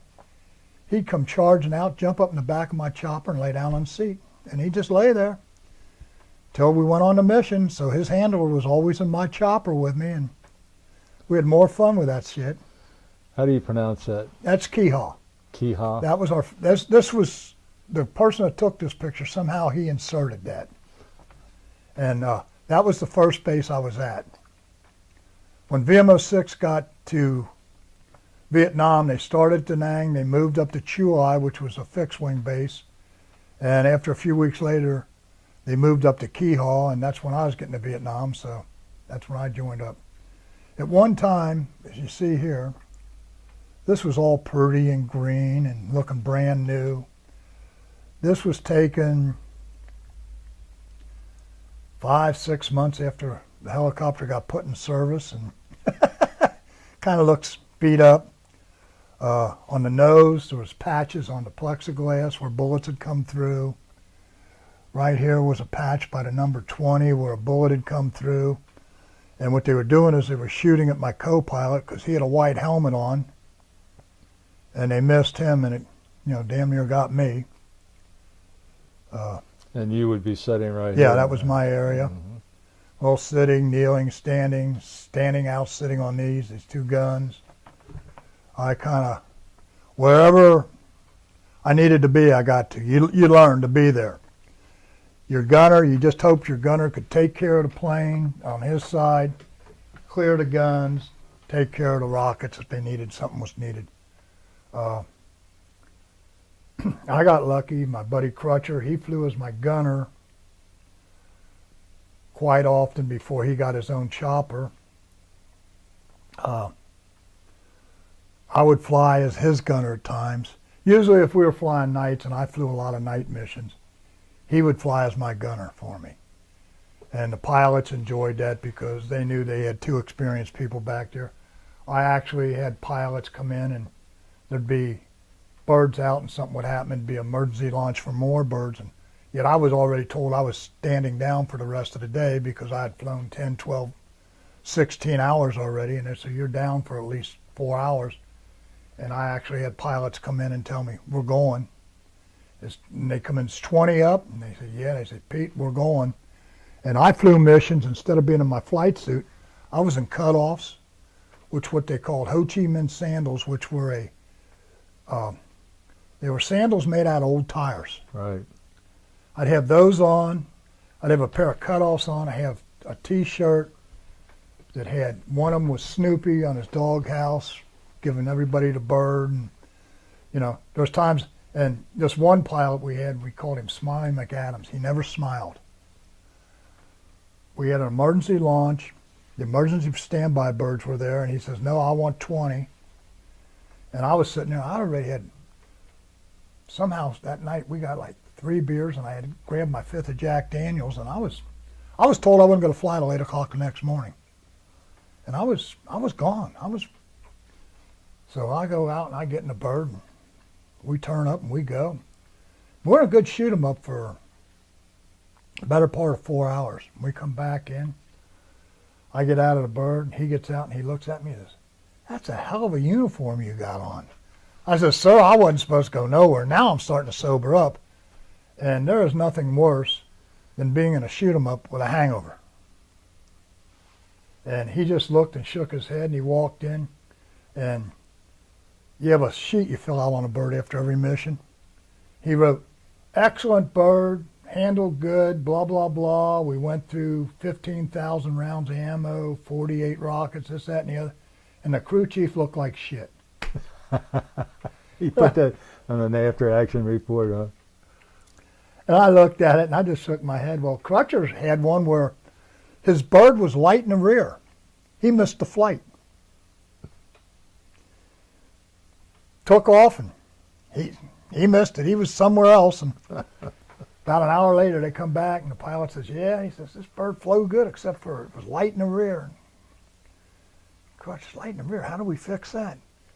And the pilot looks at him and says, try getting your ass in the bird the next time. My buddy Crutch, he was called Magnet Butt. I went on R&R to Hawaii to see my wife. I had just gotten my bird, new rotors, new blades. I mean, it was, you know.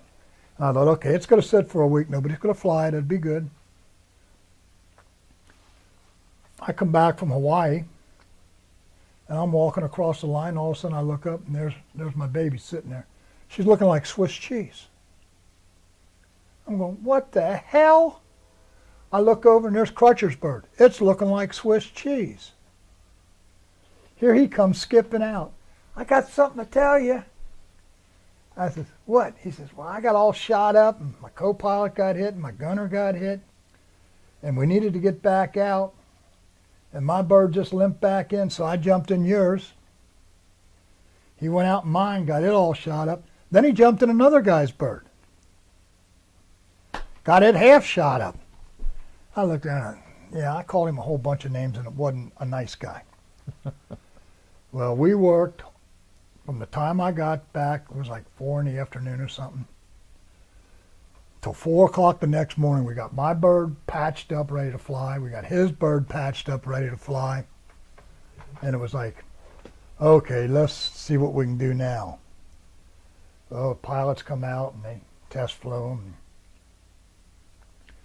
We always had to make the test flight with him. Well, this particular test flight, as the pilot was turning up, you know, I'm standing there, I give him the turn up, and he's shaking his head, everything's good, and I'm looking and seeing everything's good, and I give him the thumbs up, and I go. And he looks at me. And all of a sudden I see this. And I walk up and I say, sir? It was Captain Kumfeld. I said, sir? He says, what was that all about? I says, you realize I worked on that plane all night. It's flying. I think it's the engine, everything's working, but I don't know if it's going to fly. So I was just wishing you luck and telling you to go ahead and take it on the test flight, and I'd be here when you got back. Get your ass in the bird. Another one of our favorite tricks was we disconnect the cyclic stick, which, you know, how you fly the bird. Over here you had the power and that, and in here, well, we disconnect this on the co-pilot side. It was just one big bolt. We get him with a new test pilot. He'd go up and we're flying around a little bit. He said, okay, you got the stick. And I said, yeah, I got it. What do you want me to do with it? Watch the look on their face. I want to shut it off a second. Well, like I said, we would disconnect the cyclic and watch these pilots. You could just see the color drain out of their faces as you're holding up one of the control mechanisms. Or our other favorite trick was we knew certain pilots didn't pre-flight a bird real good. And the mast retaining nut sat on top, just what it said, it retained the blades, where the mast went up through the blades, and then this nut come down and held the rotor in place. Well, we get a spare one. And we know these pilots didn't inspect the bird real good. And we'd take off, and all of a sudden, grab the retaining nut, start flipping up in the air and say, sir, we got a problem. I said, now, as long as we're flying, that rotor's going to stay there because it's pushing down. But when we got to land, we got a problem. You'd hold up this mast retaining nut. And it was like, oh, shit, now what do we do? You know, and you see him sitting in a cockpit trying to stretch to see. And you can't see this thing. It's up on top and it's, spinning. And you sit there and kind of laugh at them. Like I say, pilots, officers were fair game. New ones were even fairer game. We had a reservist get promoted to captain, Kimu Andrews, and his nickname was Crash. Now, that might explain a lot. Well, he got promoted to captain. We had a party for him. We're drunk on our ass. We get an emergency launch the next morning. They're waking us up. It's dark. We go running out to get in the chopper. Co-pilot comes running out, and I'm not even thinking. Crutcher decided he's got a gun with me because we lived in the same hooch. I grabbed him. This one co-pilot, we kidded because he had a stick figure drawing of a Huey on his knee pad, and that's how he did his pre-flight. Two blades, this, that, and the other. We taxied all the way out to the arming area, and we get out to arm the rockets. And all of a sudden, Crutcher's waving at me. I'm, what? And he's pointing, what? And I look down, we ain't got rocket pods. They had dropped our rocket pods the night before because they were going to put the bigger ones on. Well, we climb back in the bird, and Crutch says to the co-pilot, he says, you pre-flighted, right? Yeah. Crutch says, your drawing? Yeah. He says, do your drawing show we don't have rocket pods? And I can't even remember who, it might have been Cranley.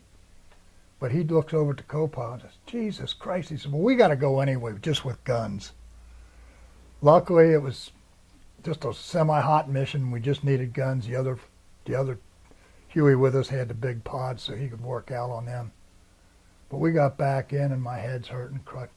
And so the co-pilot's jumping on me about us not having rocket. I says, wait a minute. You're supposed to pre-flight the bird the same as I do. And I says, I pre-flight it the night before and make sure everything's ready to go. You're supposed to check and make sure everything's ready to go in the morning. And finally, he decided, okay, maybe I was right and he was wrong, but he wasn't going to admit it. And that was one where our colonel, we referred to as Uncle Joe, he was the neatest colonel I ever worked for. That was the only time I think I ever saw the man get upset. RCO, which Colonel Nelson, if there was emergency launch at 4 in the morning, he would get up and he would be at the line shack, and he would not leave the line shack, not his office, but the line shack where everybody, until the birds come home. He was always there. He flew missions like that. I mean, there's not too many COs that do that. Mm-hmm. And we commonly referred to him as Uncle Joe because it was Joe Nelson, and we were sorry when he got transferred. But like I say, I hate to say it, but I had a whole hell of a lot of fun over there. I mean, your mind blocks out the bad stuff. Your mind broke out when Skosh got killed. And me and Crutcher went out and we recovered the body. Well, we recovered him alive and we got him to Delta Med. And the next day, Crutch had to go back to Delta Med and what upset us there is we wanted to land, and the particular pilot we had that day would not land. And we think if we would have landed, he would have lived. The bird crashed. The VC came up and executed. The pilot, the co-pilot, and the gunner shot through the head. Skosh Snyder, Skosh means little, was laying under the bodies, and they just took it for granted he was dead. Well, when a team went out to recover him, it was 12, 14 hours later, they found out he was still alive, and to this day, I blame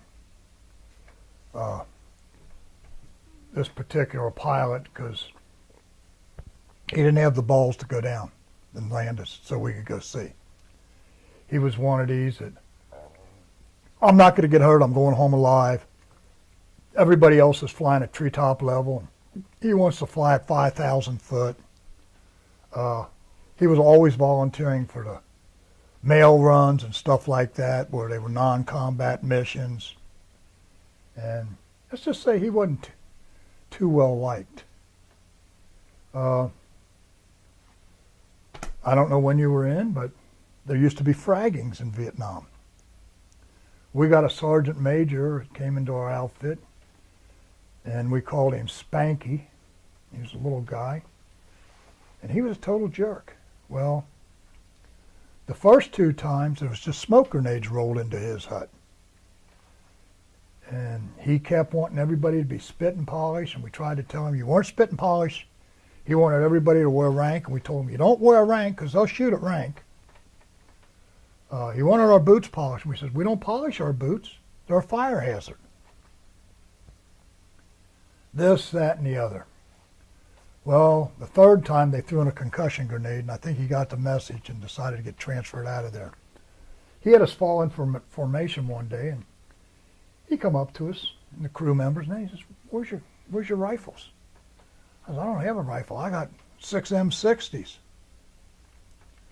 Well, you were issued a rifle when you come to Vietnam. I says, yeah. I said, I gave it away. I says, some grunt I was talking with, they had given him an M16 and he hated it. I gave him my M14 because that's when they came out with the M16s, what everybody referred to as the Matty Mattel toys, because Matty Mattel actually put and they always malfunctioned, so I gave the guy my M16, or my M14. I did carry a pump sawed-off shotgun they gave me a 38 snub nose, which I didn't ever figure out why they gave us crews those, because they wouldn't, Couldn't hit it. what are you going to do with a 38 snub nose revolver? Right. So I talked to a guy that was going home. I bought his sawed-off shotgun from him, and I carried that as my sidearm. Like I said, we did so many things that were unregulation, un-Marine Corps. Did you ever get into Saigon? No, I flew in, but that was it. Mm-hmm. The farthest south I got was Tonsonet, which was an Air Force base. Mm-hmm. I heard great things about Saigon. I heard of people down there actually lived like real people. Basically, somewhat in Da Nang, they lived like real people. Now, did you experience any problem with drugs while you were in Vietnam? Not you personally, I mean about people in the areas. We never did because we were too busy flying. Now, a bunch of us, six choppers, damn near all got high one day. We had an LZ picked out, and they went in and they napalmed it, and it happened to be a marijuana field. And we're flying around in that smoke. And finally, the one pilot says, I think something's wrong, because everybody's starting to get the giggles. And we got the hell out of there, And they actually had to call off the landing and find a new LZ, because they said even if they had landed in that ash and kicked it up, it would have been just like the grunts getting involved in it again. No, we drank. Yeah. I lost my train of thought there for a minute. When you're talking about drugs. You was talking about napalm. How often were you around where napalm was used? Every day. Every day? Every day. Matter of fact, there was times that they actually dropped the napalm without detonators in it. So it would hit and spread, and then I'd open up with my 60 with the tracers to ignite it, and that way it got to soak in more. I was around Agent Orange. I helped spray Agent Orange. I have myself and Crutcher and all that, a bunch of others, have the side effects of Agent Orange. They are a heart attack. I've had that. Diabetes, I have that. I lost all my teeth. Cataracts. I went to the VA about it. My buddies are going, and they're getting like $800 a month. Well, I went up there, and I found out I had to give up my private physicians. I have to go to VA doctors. And I thought, nah, for $800 a month, I would rather have my own heart specialist, my own private doctor, and, Yeah.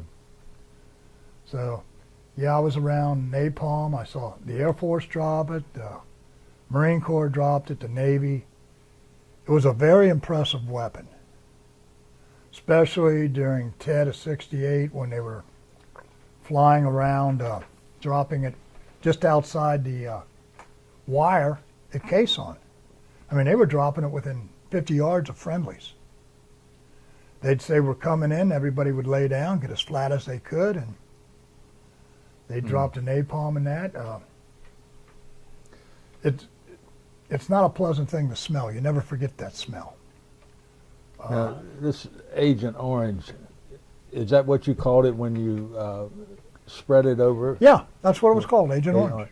You had no idea. Nobody though, did. The effects of it, though. All I knew is it killed everything it touched on that was plant life. But I don't think anybody had any. We didn't wear masks. We didn't wear gloves. You know. Mm-hmm. We'd put a 55-gallon drum in the back of our Huey, and they'd run a hose down. And when we get over to target, I'd throw a valve, and it just let it drain out of the 55-gallon drum out of this garden hose. And Now, our government today in 2016, do they recognize and compensate our men that suffer those effects? yeah, no. Yeah, no. Mostly no. Our government doesn't recognize or compensate anybody. When I was in Vietnam, it was called combat fatigue you'd get. Mm-hmm. Now it's what, post-traumatic stress. PTSD, yeah. It's that now. When I think of our government, the way they treat the veterans, I'm sorry. Like I say, when I came home from Vietnam, I was still in the military, but I wore civilian clothes anytime I was off base. Because I was spit on, I was called everything under the sun. You know, Uncle Sam, if they'd spend half as much time working with the veterans as they do with all this other goofy garbage they give foreign aid and everybody else they're giving money to, things would change. But it never will, because politicians are what they are, politicians. Yes, we've experienced that in a lot of different interviews. If Where the men that have the same answers as you do about that. I made a mistake. We were back here a couple months, and Crutcher calls me one night. I'd become a cop. Crutcher went to work for Cincinnati Bell. He says, let's go to this Vietnam Veterans Association meeting. I was okay. I said, I might be able to handle that. Because I was made a member of a VFW over in Kentucky. When you were active, a friend of my dad's was a member there, and he mentioned me. Which one was that? It was over in Covington. Kelly Furnish? I don't know. I'd have to. It's been so long since I looked at cards and that. But I think that was it. But anyway, they would adopt active duty members, and this guy was a member, and he told him about me, and so I became a member for life because of active duty there. And you know, I went to a couple of those when I got home, and it was kind of somewhat like a party atmosphere. And the World War II guys talk World War II guys together, and the Korean War guys, and the Vietnam vets. And there'd be a little interchanging at the bar and that, and what have you. But Crutch says, come on, Northside has a Vietnam veterans. Let's go to that. And Crutch lived in Clifton, I lived here, and I says, okay, we'll go. It was a pity party. Mm-hmm. All it was is, woe is me, woe is this. And I'm thinking, no, this ain't the way it should be. You're supposed to be picking each other up. And if you have a problem, you know, help each other. Then I started hearing about all the stuff with the Vietnam vets being homeless, living in, doing this. I thought, no, those were the weak ones. They were going to do this. I don't care if they went to Vietnam or not. They were going to be this person that used drugs or was homeless, this, that, or the other because of bad potty training or their mother didn't feed them right or something. These were weak people. Just about everybody I knew that came back from Vietnam became a productive citizen. You said you became a cop. Where? Cincinnati. I was a Cincinnati cop for 27 years. And what years were that? 1971 through, well, counting my military time, I retired in 1994. I retired when I was 48 years old. Mm-hmm. And then I bought my military time, which gave me 27 years total on the force. Yeah. Al Hammond, did you know Al Hammond? Oh, did I know Big Al? Hell yes. Everybody knew Al. He used to always give us care packages, you know, because he ran with Lee Hightower, they ran the firing range. Well, let me tell you a little secret about Lee Hightower. You know how tall Lee was? Yeah, he was he's a member of our breakfast group before he passed. Okay, he was almost 7 foot tall. No, Lee Hightower was on the... I knew him from the range and that. He was on the Hornet. Okay, well, there was a Hightower. There was another Hightower in the police department that was almost 7 foot tall. His walking mate downtown was Bill Wheatmartian, who was 7'2". They have pictures of them standing around these 1940 cars with their elbows on the roof. Wheatmartian was one of my sergeants, and he used to tell everybody, they'd ask him how tall he was, and he says, I'm 6 feet 14 inches.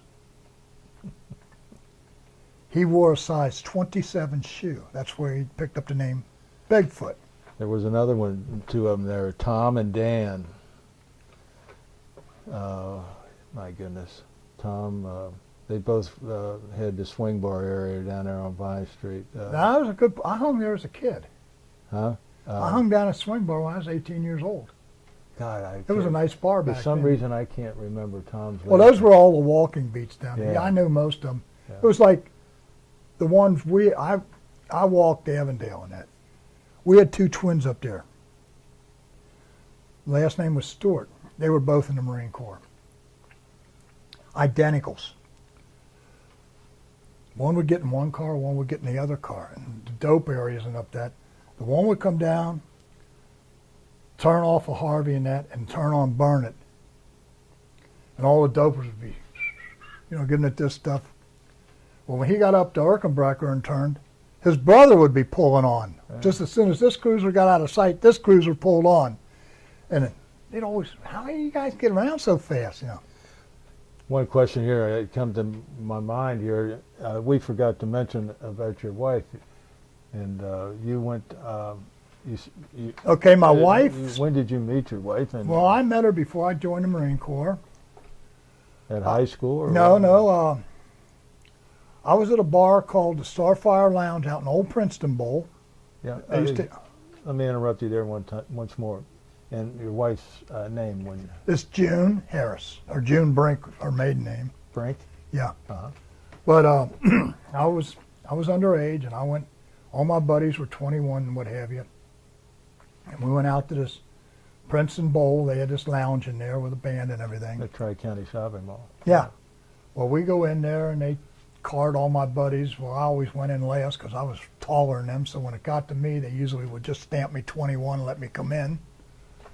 Well, I was in there half drunk on my mind, and I tripped over this table, and there were 6 girls sitting at this table, and being drunk and not caring the world, I looked at them and says, "Any one of you want to dance?"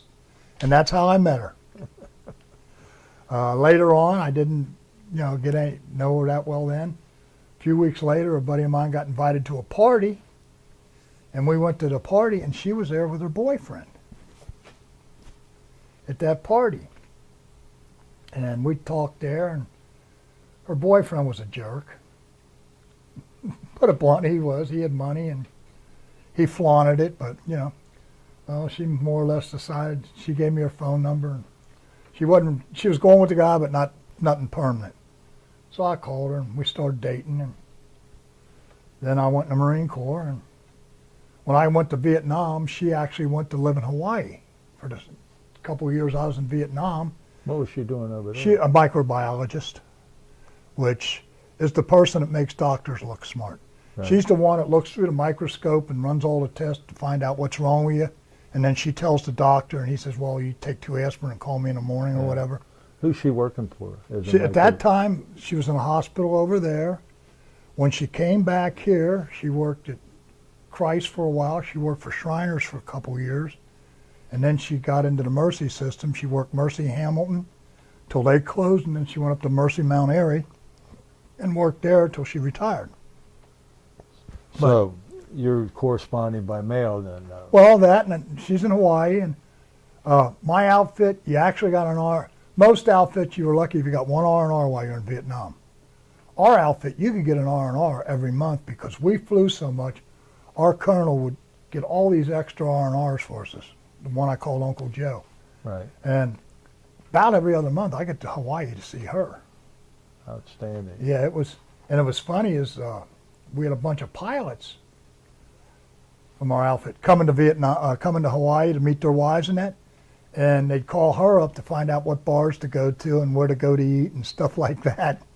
Or like the one day I'm sitting on the back deck smoking a cigarette and drinking a carton of milk, and 4 of my pilots walk up with their wives. Well, she was at work, so, you know, I was, okay, I'll go drinking with you guys. I don't care. And I know you kind of looked at me when I said drinking a carton of milk. That was the thing I missed most in Vietnam, milk. And then my parents knew a doctor stationed at the Navy base there. He was a brain surgeon. He met us a couple times. He got us on one of the boats to go out to the Arizona, which if either one of you gentlemen have ever done the Arizona, you know what it is. Yes. But back then they didn't have the big memorial. The Right. Navy handled it, and you got on one of their long boats. It was just and you went out and you just kind of cruised around, and you went back, and we did that a couple times. We went to Punch Bowl. We, you know, did all the Hawaii stuff every time I go on R&R.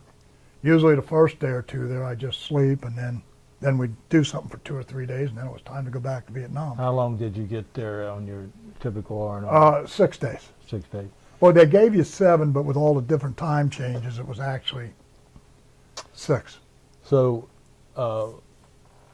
when did you get married, and what was the location of it? Got married back here in Cincinnati. I was still in the Marine Corps. Got married on a weekend, and then I had to report back to base. Okay. I got married at Corpus Christi Church up. And where was your wife? She wasn't in Hawaii at the No, she had come back here after I got back here, and she was living right up the street at her mother's house. And I came in on a weekend, and we got married, and then I had to report back to base. So your wife stayed here in the city while Yeah. you were in the service? Yeah. And then I finished up at Grosse Ile, Michigan, and then Selfridge Air Force Base for my last 2 quick hops in Michigan. And then I came back to Cincinnati, and then I became a cop. Yeah.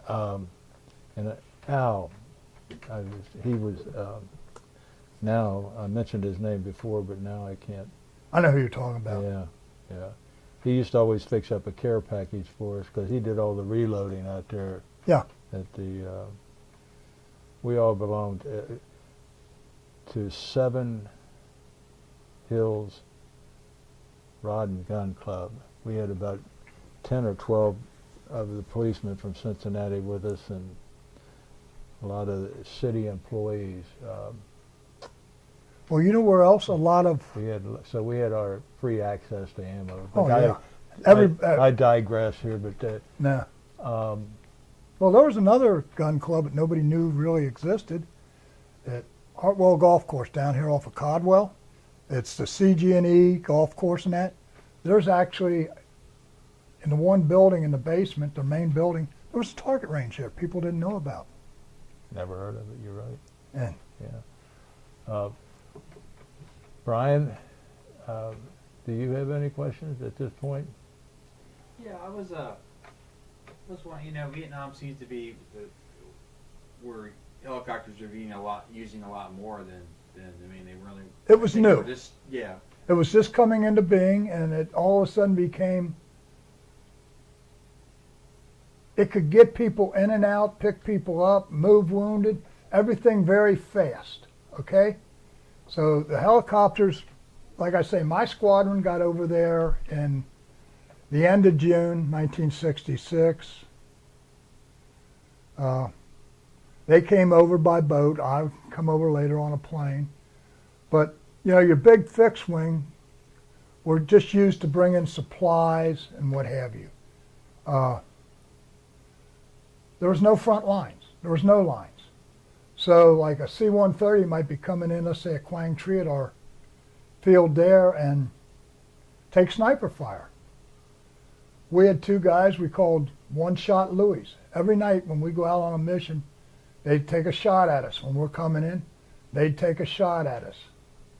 Well, the one night, my pilot says, "This is bullshit." He says, "Pete, you know where they shoot from?" I says, "Yeah, it's right over there. It's a little Buddha place, you know."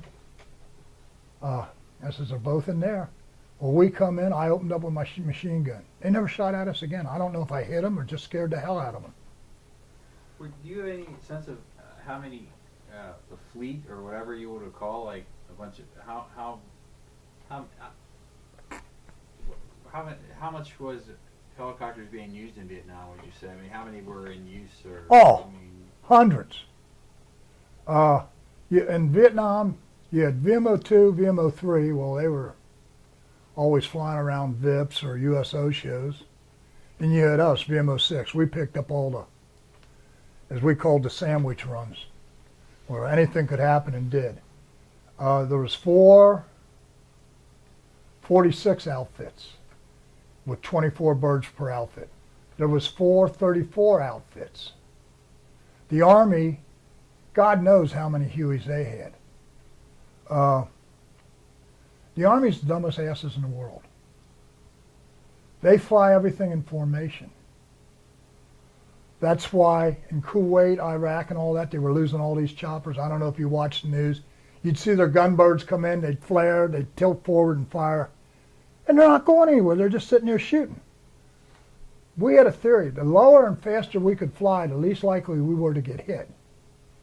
We went on a mission in the Eshal Valley with the Army, and there was 10 of our outfit, and there was probably 60 Army Hueys and some 46s and 53s. The Air Force had 53s and Hueys over there. We're sitting at this briefing, and this Army colonel's up there, and he's telling us that 25% of the flight going out is written off. If we're going to get shot down, captured, what? And there was an Army guy sitting here and an Army colonel sitting here, and I looked at both of them. I said, "Shame you two are going to get shot down." And I'm sitting there drinking my coffee and smoking my cigarette. And he said, "What do you mean?" I said, "Because we're not going to fly the same formations you guys fly. VMO-6 people, we're going to fly so damn low to the ground that we're liable to be sucking up straw into our intakes or be below the palm trees." I actually took 2 hits of my greenhouse flying at sea level. The greenhouse is on top of you. That means we were lower in the palm trees the snipers were in, and they were shooting down at us. But the Army's idea is, oh, we're going to make this neat V formation. You know, we're going to go in and flare and sit down. And no, we didn't do it that way. And that's why the Army guys on the ground called us in over our own gunships, because they knew we were going to be low and fast and we were going to do the job. So. And the base that you were at, was that a Marine base? Or Yeah. What was it? Yeah. So how big was that? Okay, Keehaw was the larger of the bases we were at, and it actually had 234 squadrons, 246 squadrons, and us. When we moved to Fubai, it was 146 squadron, 134 squadron, and us. When we moved to Gallantry, it was 146 squadron and us, because now we're up at the DMZ. What do you mean by 46? 46 is a cargo helicopter. It's a big, with 2 props on top. Okay. The Army flies 47s, and we flew with 46. It's just, I am not sure the difference. And like I say, the 34s were the ones that looked like giant frogs with the big nose and the wheels that came down, the struts, and the pilot sits way up high. But as the farther north we moved, the smaller the number of aircraft were there. And was it kind of like, were you just like in tents, like you see like? No, we were in what they called hooches. And what they were 2x4s that we stole and screens that we stole. And we got the Seabees come in, and they built a frame, and they'd put the screen around, and they put in 2 doors and put in a kick-out panel, and we'd go get some corrugated metal put on for a roof, and that's what we lived in. And we lived higher than most people. Most of us had bunks. We had a LST on the first New Year's Eve I was over there, wash up on the rocks and get stuck. Well, after about a month of the Navy trying to get this LST off the rocks, they gave up on it and they were going to come in and salvage it. Well, they made the mistake and left it unattended. And it was right below our area in Vietnam in Keha. Well, we immediately had people go down. We stripped out the bunks. We stripped out the officers' quarters with their beds. We stripped out any coolers we could strip, washing machines, generators, you name it. We salvaged it. Well, when the Navy came back, it was like, what the hell happened? But like our CO, he had a big bed with a real mattress. We had mattresses on our beds instead of sleeping on what they called rubber ladies, which was nothing but an inflatable rubber raft. You know, those little rubber mattresses. Mm-hmm. That's what most of the people over there, some of them slept on those on a cot. Well, our outfit, we all got beds that we took off the ship and mattresses and pillows. And so your Keha was right there at the coast then? Yeah. Matter of fact, when I golfed down at the golf course, there was a guy come up one day and we were talking. He was a sailor on that ship. The LSD? Yeah. Oh. He was a sailor, and he's talking. I helped. I says, I remember that thing because we went to bed on a New Year's Eve and we woke up the next day and there's a damn boat in our backyard. And he says, that was a ship. I'm sorry, Navy. I'm sorry to interrupt you, Brian. Well, I was wondering, did you have much problems when you had to repair the helicopter getting stuff like supplies or equipment to repair it, or tools? Or? Like I say, we stole a lot of stuff from the Army. What was theirs was ours if we could get it. We would cannibalize one helicopter to get 3 helicopters flying if we had to. And then when the parts came in, we'd fix that one again. Or when we could get another Huey, if the Army set down somewhere, we'd go get it and bring it. If we had to fly it back under a 53, or we could fly it back on its own, and then strip it out and put what we didn't need, put spare parts away till somebody did need them. What's yours was ours, and what's ours was ours. This is the way it went. If you made the mistake and landed and decided your helicopter wasn't safe to fly, we were going to get it and get every part off of it we could use. And that's how we kept helicopters flying, and that's why we actually had more helicopters than our squadron was supposed to have. Well, was weather much of a factor? Not to our squadron. We took off in the fog where you couldn't see from me to you. We took off in rain where you couldn't see from me to you. We went on medevacs where we couldn't see until we were 50 feet before we hit the ground. I mean, you know, my pilots were the craziest asses in the world, and God love every one of them, because except for a couple of them. Well, like I stated earlier, in that we begged, borrowed, and stole so much stuff. We had one pilot that somehow he came up with a big forklift. We went to an Army area, and he knocked the fence down, went in with that forklift, stole a whole pallet of beer. You know, that's how our outfit operated on. And every colonel we had, as our COs and our XOs and that, they just let us go. We had a kid in the outfit, his dad was in the Navy and flew submarine hunters out of Japan. Well, he would fly in once a week so he could get his combat pay, and he'd bring us a couple pallets of Orient beer. Stuff had a kick to it. We had some Air Force guys come in for a few hours so they get their combat pay. We had some goofy pilots in my outfit actually fly as my gunner because they wanted crew wings. There was 4 pilots in our outfit that had crew wings besides their pilot wings because they thought it was cool. So they actually went out and earned their 10 combat missions to get, stuff like, and it's just basically how our outfit worked. A lot of people kid around it. We were a combination of F Troop, Hogan's Heroes, what was that one? McHale's Navy. That Oh my God. it was just a bunch of. Nobody cared. We didn't. Well, you obviously cared about your job, but Well, we were great at our job, but nobody cared about. Like I say, if you got a chicken shit medal, Purple Heart, the next one you earned. It was a given in our outfit. If you just got something, small, you didn't get a Purple Heart for that. Like I said, when I got hit, technically I could have gotten a Purple Heart. I didn't. My buddy Crutcher, as I mentioned many times, he saved my life. Co-pilot got hit. I'm working on the co-pilot. I'm leaning over. He stands up to help me. He takes one right in the ass. It would have hit me right in the head.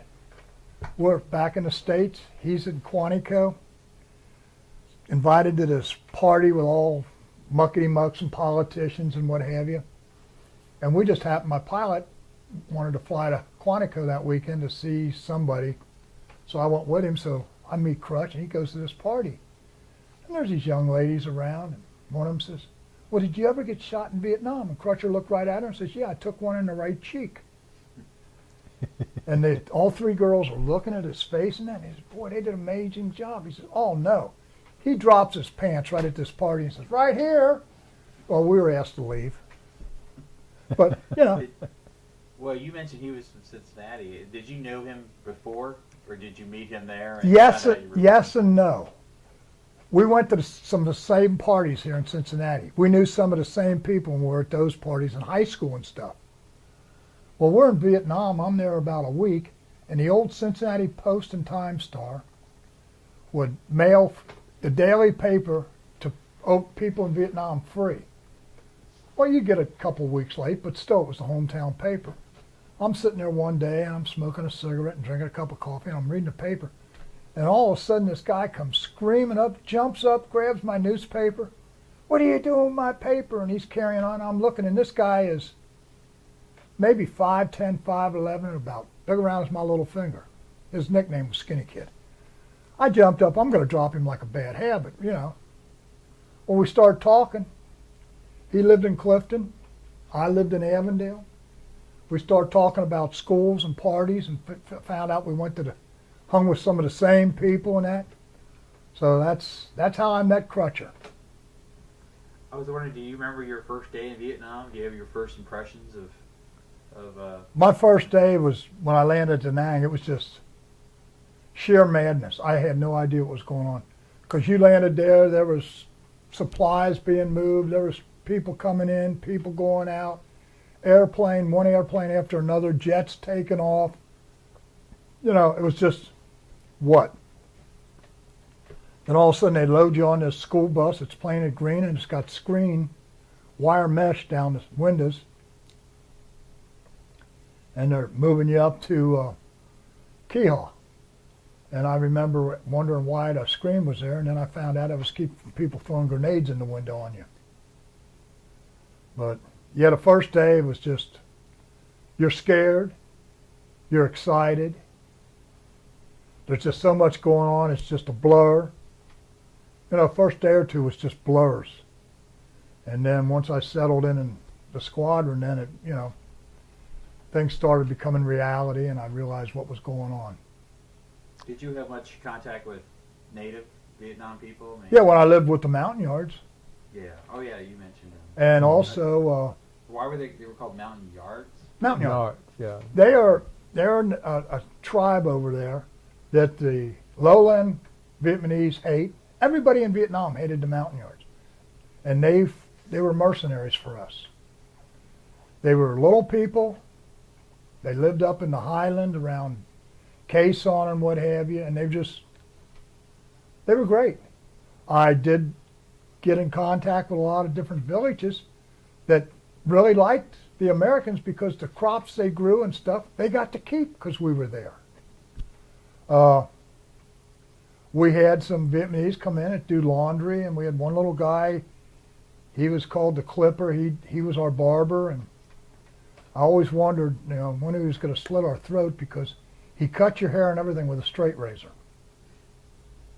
But, you got to know them. You got to know some women that came in to do our laundry. It was a case of we had a shower area and they'd come in to do laundry, and we'd be flying all night and I needed a shower. I didn't care. They didn't care. I walked in, took a shower right in front of them. Of course, the water was being pumped directly from the river, so it was really clean too, but I felt clean. I know sometimes guys we talked to, they had a lot of snipers when they were on base. Well, did you had any episodes of that? We did. One thing, if you wanted to use one of the outhouses at night, and they were nothing but a screen with a roof on it, and some of them were 3-holers, some of them were 4-holers to go in. You didn't smoke a cigarette in them at night. You lit up, because you go the next day and you see 4 or 5 bullet holes in the screen. And even if nobody was in there, they'd take a shot at you. So you never lit up a cigarette at night. I actually worked with some snipers, or hung out with them up at Quezon, and they would lay on these bunkers for hours on end at night, waiting to see somebody light up a cigarette a half-mile away, mile away, and pop. And as soon as they shot, they would roll off each side down to a lower bunker area, because their snipers would be shooting back at the flash. But, and like I say, we had the ones that were at the end of the runway there for a while in the pagoda that were always wanting to take 1 or 2 shots at us when we were coming in or going out. First time I was ever around Vietnamese fishing scared the hell out of me. I'll admit it. My butt puckered. They used hand grenades. They'd go to the river, pull a grenade, throw it in. All the fish that floated up, they'd get in those little basket boats of theirs, paddle out, scoop up all the fish. And that's how they fished. And, I thought we were under attack. Until I was told, oh, they're just fishing, don't worry. I mean, I don't know if, any guys you talk to experienced that, but where we were at, became a common thing of them fishing. And don't ask me where they got the hand grenades. I have no idea. Probably black market. From the Army. Whoever they could rip them off from. That was another thing. You learned to buy stuff you needed, like boots and that. You went into the Ville and bought them on the black market. Of course, we got even with them for a while. We used monopoly money. They thought it was MPC, which is military payment currency, and it was little money and it changed colors. Well, we'd take monopoly money in. They thought it was MPC. So we're buying the boots we need with monopoly. And everything was great until the Army came in, and the Army explained to them that was phony money. The Army ruined everything. I hate to say it. The Air Force had it made. They had everything. The Army would ruin it, and we'd take it. I was wondering, you obviously were mechanically inclined. How come you didn't make that a post-military career? I didn't have the college degree. Even though I had flight hours, many hours as a co-pilot, I wasn't an officer, I wasn't a gentleman. So everything I did in Vietnam didn't count. Working on aircraft, you have to have what they call an airframe power plant license. I learned it in the military. Unless, at the time, Purdue, and there was 2 other colleges that gave those degrees out, unless you had one of them degrees, it didn't count. I could go and work. I actually went up to Old Blue Ash Airport, and the guy was going to take me on as an apprentice when I first got home to work on aircraft. But I was only allowed to do minute stuff. Basically, I was going to be what they call a wing wiper. Wipe the bird down, clean the windshield up, make sure it's fueled. But I couldn't work on the engines or nothing. Oh, I don't want to do this. Because I didn't have the degree. So, you know, I had a whole lot more hours than a lot of civilian pilots had, but it didn't count. When I was on the police department and Vietnam was winding down, Cincinnati Police Department was offered 20 Hueys so we could have our own air care and that. The city of Cincinnati said no. They says, Paul, we don't have this, we don't have that. We actually had people like me that knew how to fly. We had people that were Army pilots, knew how to work on the engines, but the city says, no, we don't want anything like that. You had like Columbus, I think they took 50 of them. Cleveland took them, everybody took them but Cincinnati. Later in life we came up with air care, but you know, back when we could have, no. It was just the way it was, so. Well, how did you end up being a cop? How'd that come about? A bet. I had a job working where my dad worked, and I was driving a truck. And we were sitting in there on a Saturday, and we were bullshitting, me and 3 other drivers. And they had been with the company for 10, 15, 20 years. And I says, man, I ain't gonna do this all my life. And they said, what are you gonna do? I said, I don't know. So I picked up the newspaper, and there was a thing. The city was taking applications for police and firemen. What year would have that been? 70, right after I got out of service. And I says, okay, I'm going to go take this test. Bullshit, blah, blah, blah. I went down, I took the test.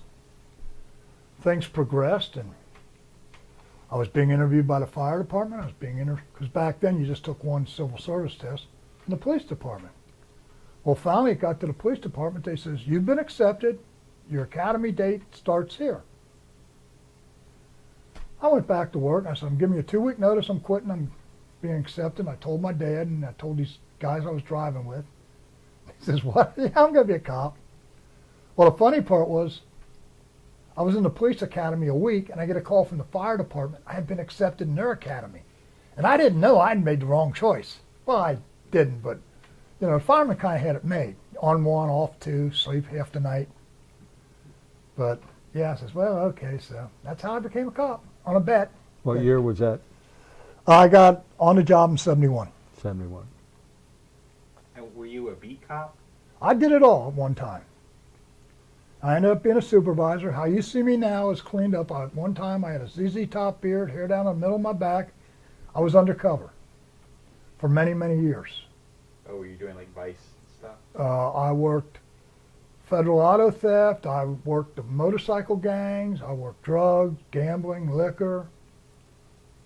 Then I was also a beat cop for several years, and then I was a supervisor as a beat supervisor, and then I was undercover as a supervisor.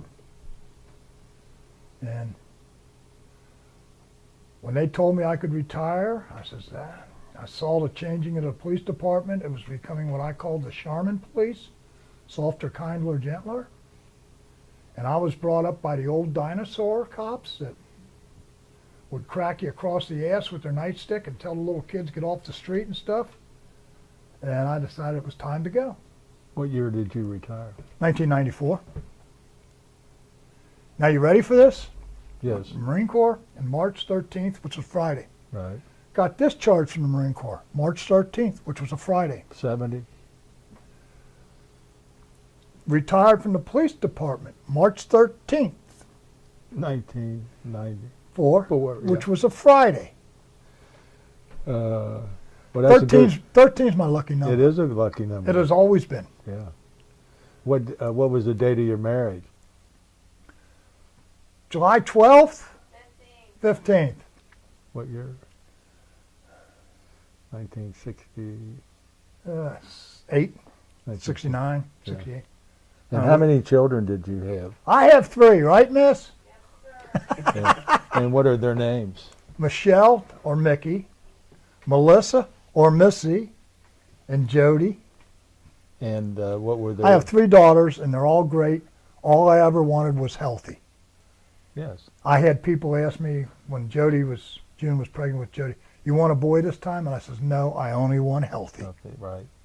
How many grandchildren do you have? 7 plus 1. I have 7 grandchildren, my grandchildren, and Missy has a stepson. But to keep things from being confused, You'd say he had too many people that wanted to be his grandpas. So you got 8. yeah, so Okay. How about any great grandchildren? no, not yet. My oldest granddaughter will be 19 November the 4th. She shares my birthday. So when she was young, we always had problems because I always was kidding her. Yeah. She couldn't have a birthday till I had mine. Has anybody inherited your height? My oldest Mickey, she's quite tall. My grandkids are all getting it. I got a couple granddaughters who are almost 6 foot. I got a grandson, 6'4", 6'5" now. How tall's Jake? About 5'10"? Probably 5'8", but he's only 13, so. Yeah, that's pretty good. Well, my grandson's 6'4", 6'5" right now. He's a freshman at Elder. He's got a foot that makes my foot look small. He's a puppy, and if he ever grows up to his feet, he's going to be huge. So how'd you keep yourself busy after you retired as a cop? Well, what were you doing? I did some security work for Cincinnati Country Club, and it started out as 12 hours a week, and it progressed and got so big that I actually had to hire her husband and another guy, because and I was still working 30 hours a week over there, and I just worked because my wife was still working at the time. She was a bacteriologist, and so I worked over there and did that, and then I'd pick up other security jobs for members at the club, and I wondered how I used to get everything done and still work, which, I was doing everything I did before I retired, and I was never having enough hours. And then me and her, we started traveling a whole bunch. When she was getting near ready to retire, we were taking 5, 6, 7 vacations a year, traveling to all the national parks and everything in Cincinnati, or in Ohio and Kentucky and all across the nation. Mm-hmm. Save your money. You must go to Alaska. And when you go, take the trains. It's fabulous. The next choice is Yosemite Falls. The next choice is the Tetons in Yellowstone. Key Largo. We went to Myrtle Beach so much it don't count. You go to Smoky Mountain so much it don't count. We went to Vegas twice, and the one time we went over to Death Valley, and it rained a week before we got there. You could not describe the beauty. Another time we went to Vegas, we went to Zion National Park and Bryce National Park in Utah. Gorgeous. We went to Costa Rica when we used to take cold weather vacations. We went to Costa Rica. The only problem there is it's become the new spring break for people and kids in Texas and all that. I never saw so many drunk teenage kids in my life as was there, because they have no drinking ages. But it's a beautiful country. So. Did you keep in touch? I mean, obviously you have the guy from here. But did anybody else that you served with that you kept in touch with over the years? Well, off and on I'll hear from Captain Cobb. His nickname was Irish. He flies a lumber helicopter out in Washington, where they go in and they lumber the trees, and he flies them out with a chopper. Several of the other ones I knew and heard of have died of cancer at a young age. Denny Price, he became an FBI agent. I knew him there, and he was probably early 50s, and he died of cancer, which a couple of the other ones I knew, and I'd hear every once in a while you'd get a glimpse of the Facebook or something, or an email. There's a guy, Art Friend, he goes by Alpha Golf, and his Alpha Golf 9 because his chopper was not, or 7, his chopper was 7. I hear from him maybe once every 3-4 months. He became a lifer in the Marine Corps, and he worked his way up to Lieutenant Colonel. But he has so many concussions and has so many broken bones, he can't move around anymore. He was involved in at least a dozen crashes in Vietnam in choppers. A couple of the other ones, there was a guy by the name of Dennis Elam. When I first got back to Cincinnati, he was from this area. I heard from him. Pete Green, he was from Cincinnati. Matter of fact, I went through boot camp and then Vietnam with him. Heard from him off and on, but he lives up in New England, and we were at one time planning to go into New England to, you know, see the flower or the changing of the leaves and everything. I got to see a whole bunch of them a couple years ago at Quantico. We had a memorial. Everybody kicked in and built a memorial for the people that died in VMO-6, including the old pilots from Korean War. And that VMO-6 was back in World War II in Korea. And I got to see a whole bunch of them then. The end of July, there was what they call Papa Smoke, which is a helicopter combat pilots or crew association of Marines. Every 2 years they have a reunion. Well, this year it was in Jacksonville, and we were having our 60th reunion, or 50th reunion at the same time with Papa Smoke. And that's when I found out at least 30 to 35 more guys that I knew have passed away in the last few years. Rolling Thunder, I take it you've heard of that. B-52s. Well, that's where it started from, but here in the States, Rolling Thunder is motorcycles, is Harleys. And what it was was a bunch of Marine Vietnam veterans that decided that things were going sideways, and they got on, everybody met and they got on their bikes and rode to Washington. They rode through the middle of Washington down through the whatever that were, the mall area and that, and then rode over to the wall. Well, the first year or so it had 5,000, 6,000, 7,000 motorcycles. This past year it was supposedly, rumor has it, had over 1 million motorcycles. Several years ago, this Marine, he was in dress blues coming from somewhere, and he saw them coming by. He went and stood on an island at attention for 7 hours, like this, watching all the bikes come through. Since then, he is retired, but he still stands there in his blues, and another guy has joined him, because it takes almost 12 hours from the time you leave the start area till you get to the finished area. Your top speed is 3 to 4 miles an hour. They come through Columbus on their way to Washington every year, a day or two before Memorial Day. And they'll come through in groups of 1,000, 1,500. And Columbus police and that actually escort them through on the interstates when they come through. Are they also part of the guys who do the funeral procession? They do. Well, some of those are those, and some of them are just the Patriot Guard. And those are all your ex-military. There's Rolling Thunder is just a conglomerate. They've accepted anybody that wants to ride in it now to pay tribute. Like I say, at first it was just Marine veterans that did it. If you ever get a chance to do it, you're never going to see anything like it.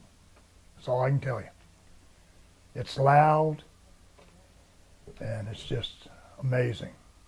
The Marine Corps has several different motorcycle clubs, and they have one that rides out of Rickenbacker. You probably know. Yeah. Outside of Columbus, you know it well. Right. Well, that's where Lima Company was stationed. All those Marines that got killed at one go in Iraq. So there's a club up there, a membership, and I've gotten information wanting to know if I wanted to join in that, because I rode it one time.